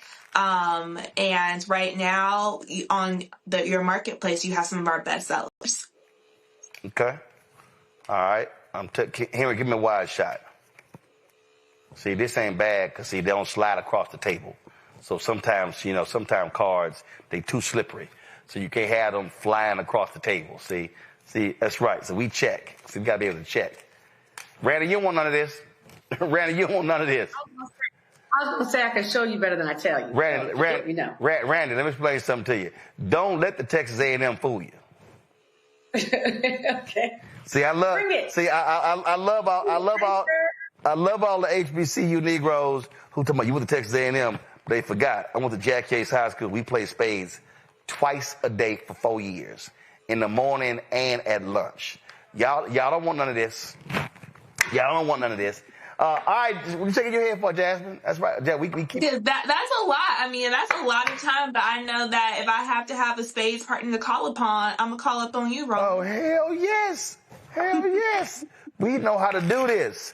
All right. So your best-selling products are on the website. I didn't ask you earlier. When did you start the company? I started the company in 2020, so right in the height of the pandemic. Gotcha. And why'd you start it? Because I was always that young girl that had way too many journals, way too many notebooks, and I spent my corporate career building other people's brands and was waiting for one to be focused on women of color, and then I never found anyone that did it, so I stopped waiting for someone else to do it and did it myself. All right, then. All right, sounds great. So, folks, I want y'all to go to shopblackstartnetwork.com. Go to shopblackstartnetwork.com. Check out Jasmine's products. Be rooted. Again, we got the jigsaw puzzle. We've got the glasses here. We got the journal, the notebook, and we've got the playing cards. And so, again, I want y'all to check it out. There's some other products in there as well. So go to shopblackstartnetwork.com.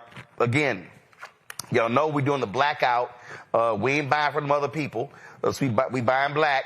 So go to shopblackstartnetwork.com and check out all these particular gifts. Jasmine, we appreciate it. Thank you so very much. Last question I have for you: What's a new product you're thinking about coming out with in 26? Ooh, you trying to get the exclusive? You damn right. So we are working on a kids collection. So for back to school, notebooks, planners for young boys and girls, young boys and girls with illustrated artwork. So moms, be on the lookout for Be Rooted for the kids for back to school. All right, then. And somebody in the chat room said Roland should do a Black Star Network Spades tournament. Ooh. That's a good idea. And the first victim will be Randy. All right, Jasmine, we appreciate it. Thanks a lot. Thank you. All right. Tell her, Mustafa, she don't know. She don't know. She don't know. I got 2 texts from people saying, tell Roland we will whoop his in some spades. I just want you to know. Mm-hmm. I done heard that bullshit before. Okay, listen, like I said, I can show you better than I can tell you. First of all, Brandon, speaking of you showing better, you can tell me. Where my Tuskegee stuff? Oh, yeah, I got to get you that. Oh! Write that down. Oh! Write that down in my notebook. For a whole year, because, so everybody know, I only wear HBCU gear on this show, places I've been. So I went to Tuskegee. They ain't give me no gear. So I ain't never worn Tuskegee. And Randall was like, why I ain't never seen no Tuskegee stuff? I'm like, they ain't sent me no gear. She's like, oh, I didn't take it. I'm going to fix that. That was last year. That was last year. That was last year, Randy. That was last year. I got an entire closet over here of HBCU stuff, all kind of folk. Because the other Alabama schools doesn't send me stuff. Okay, I got you, though. No, seriously. Okay. Seriously. That's for last. Yeah, you need to tell the Tuskegee administration, go ahead and put it in the mail so I can rock it on the show. All right, that is it. That's it for us. Randy, appreciate it. Y'all don't forget Randy's card game. Y'all got to understand. I mean, okay, I got to be careful because Randy got them tricky ass truthing questions, so you're gonna fall yourself revealing some stuff you don't necessarily want to be revealing with that truthing game. So I'm just saying. That's right. Don't listen. You get one of them freaky questions. Don't be telling the truth. Go ahead and lie. There's nothing freaky. It's stuff about the black community. It's not those kind of cards, Roland. Go to randyb.net and check them out. There's nothing freaky. Oh, it's not? No, it's stuff for the black community, like the stuff we talk about on this show. Oh, okay. That must be your other set of cards. All right. That's it. Randy, Mustafa, I appreciate it. Thanks a bunch. Somebody put in the chat talking about rolling the slap. That slap didn't sound right. First of all, I got this big ass ring on, and this ring too. Okay, so plus we ain't trying to sit here and mess the set up. What's wrong with y'all people? Plus, an appropriate slap in spades requires a card table. You got to be able to slap the table, then the table jump. Okay, y'all don't know. See, some of y'all are suburban Negroes. All right, that's it. Y'all, don't forget, if y'all want to support the work that we do, y'all know this is the blackest show out here. Ain't no other show blacker. Ain't no show hosted by somebody black any blacker than this show. This is how we do it. So if y'all want to support the work that we do, please do so. Of course, if you want to contribute via Cash App, use the Stripe QR code, bottom left-hand corner. PayPal, R. Martin Unfiltered, Venmo, RM Unfiltered, Zelle, Roland at RolandSMartin.com, Roland at RolandMartinUnfiltered.com. Check your money order, man. Turn that music down. Music too loud. Music too loud. Came in, you gotta ease in. You gotta slide, you gotta pot that thing up. You just can't. Come on now. Check some money order. Make it out to Roland Martin Unfiltered, P.O. Box 57196, Washington, D.C. 20037-0196. Download the Black Star Network app. Keenan, let me know how many downloads we have. Have we hit 200,000? Apple phone, Android phone, Apple TV, Android TV, Roku, Amazon Fire TV, Xbox One, Samsung Smart TV. If you want to get my book, White Fear, How the Browning of America is Making White Folks Lose Their Minds, be sure to get it. Bookstores, online as well. You want to get the audio version I read on Audible, you can do that too. Also, if you want to get our Roland Martin Unfiltered Black Star Network swag, go to shopblackstarnetwork.com. Use the QR code there, man. We got our t-shirts, our hoodies, our zip-ups, wall art. We got all that. You name it, we got it. So go to shopblackstarnetwork.com. Again, Be Rooted, products right here. All of these products you see right here, black-owned products. Man, we got the nursing smocks. We got the nursing smocks right here. We got the black-owned toilet paper and tissue leafy. We got sauces. We got backpacks. Man, we got black-owned chips. We got skin products. We got cupcakes. We got HBCU gear. We got artwork and stuffed animals. Man, we got other jigsaw puzzles. We got car cleaning solution, gym wrap. Man, we got all this stuff on shopblackstarnetwork.com. We got what's this here? What's this here? Oh yeah, this is the fragrances, the perfumes. So we got that too. Plus stuff with Be Rooted. Y'all go to shopblackstarnetwork.com. Everybody black owned. Go there, check it out. And then, of course, download the app Fanbase. And if you want to invest, get more information at startengine.com/fanbase. Startengine.com/fanbase. Shout out to Morehouse College. I'm rocking their sweatshirt today. I'm going to figure out who I'm going to wear tomorrow on the show. And so y'all know how we represent. And again, man, shout out to Mackenzie Scott.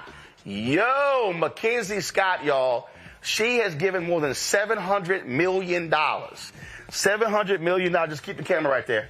$700 million to HBCUs. It seems like every day we get a new announcement of a gift. And I can't find my stuff. I was about to do a presentation on air. I don't know where it is. Oh, is it? Yes, it is. Is this it? Oh, good. I found something from them. All right. Here we go, y'all. They sent me a hat. Hey, so today, Mackenzie dropped, what was it, $38 million? Congratulations, Xavier University. Billionaire philanthropist Mackenzie Scott gave $38 million today to Xavier University. She's giving money to Philander Smith, University of Maryland Eastern Shore, Bowie State, Howard, seriously. So $38 million to Xavier University. So support them. And Xavier, y'all gotta send me something to wear. I can't wear a bag. Just saying, can't wear a bag. All right. So Xavier, congratulations. Folks, I'll see y'all tomorrow right here. Roland Martin Unfiltered on the Black Star Network. Y'all know how we close the show out.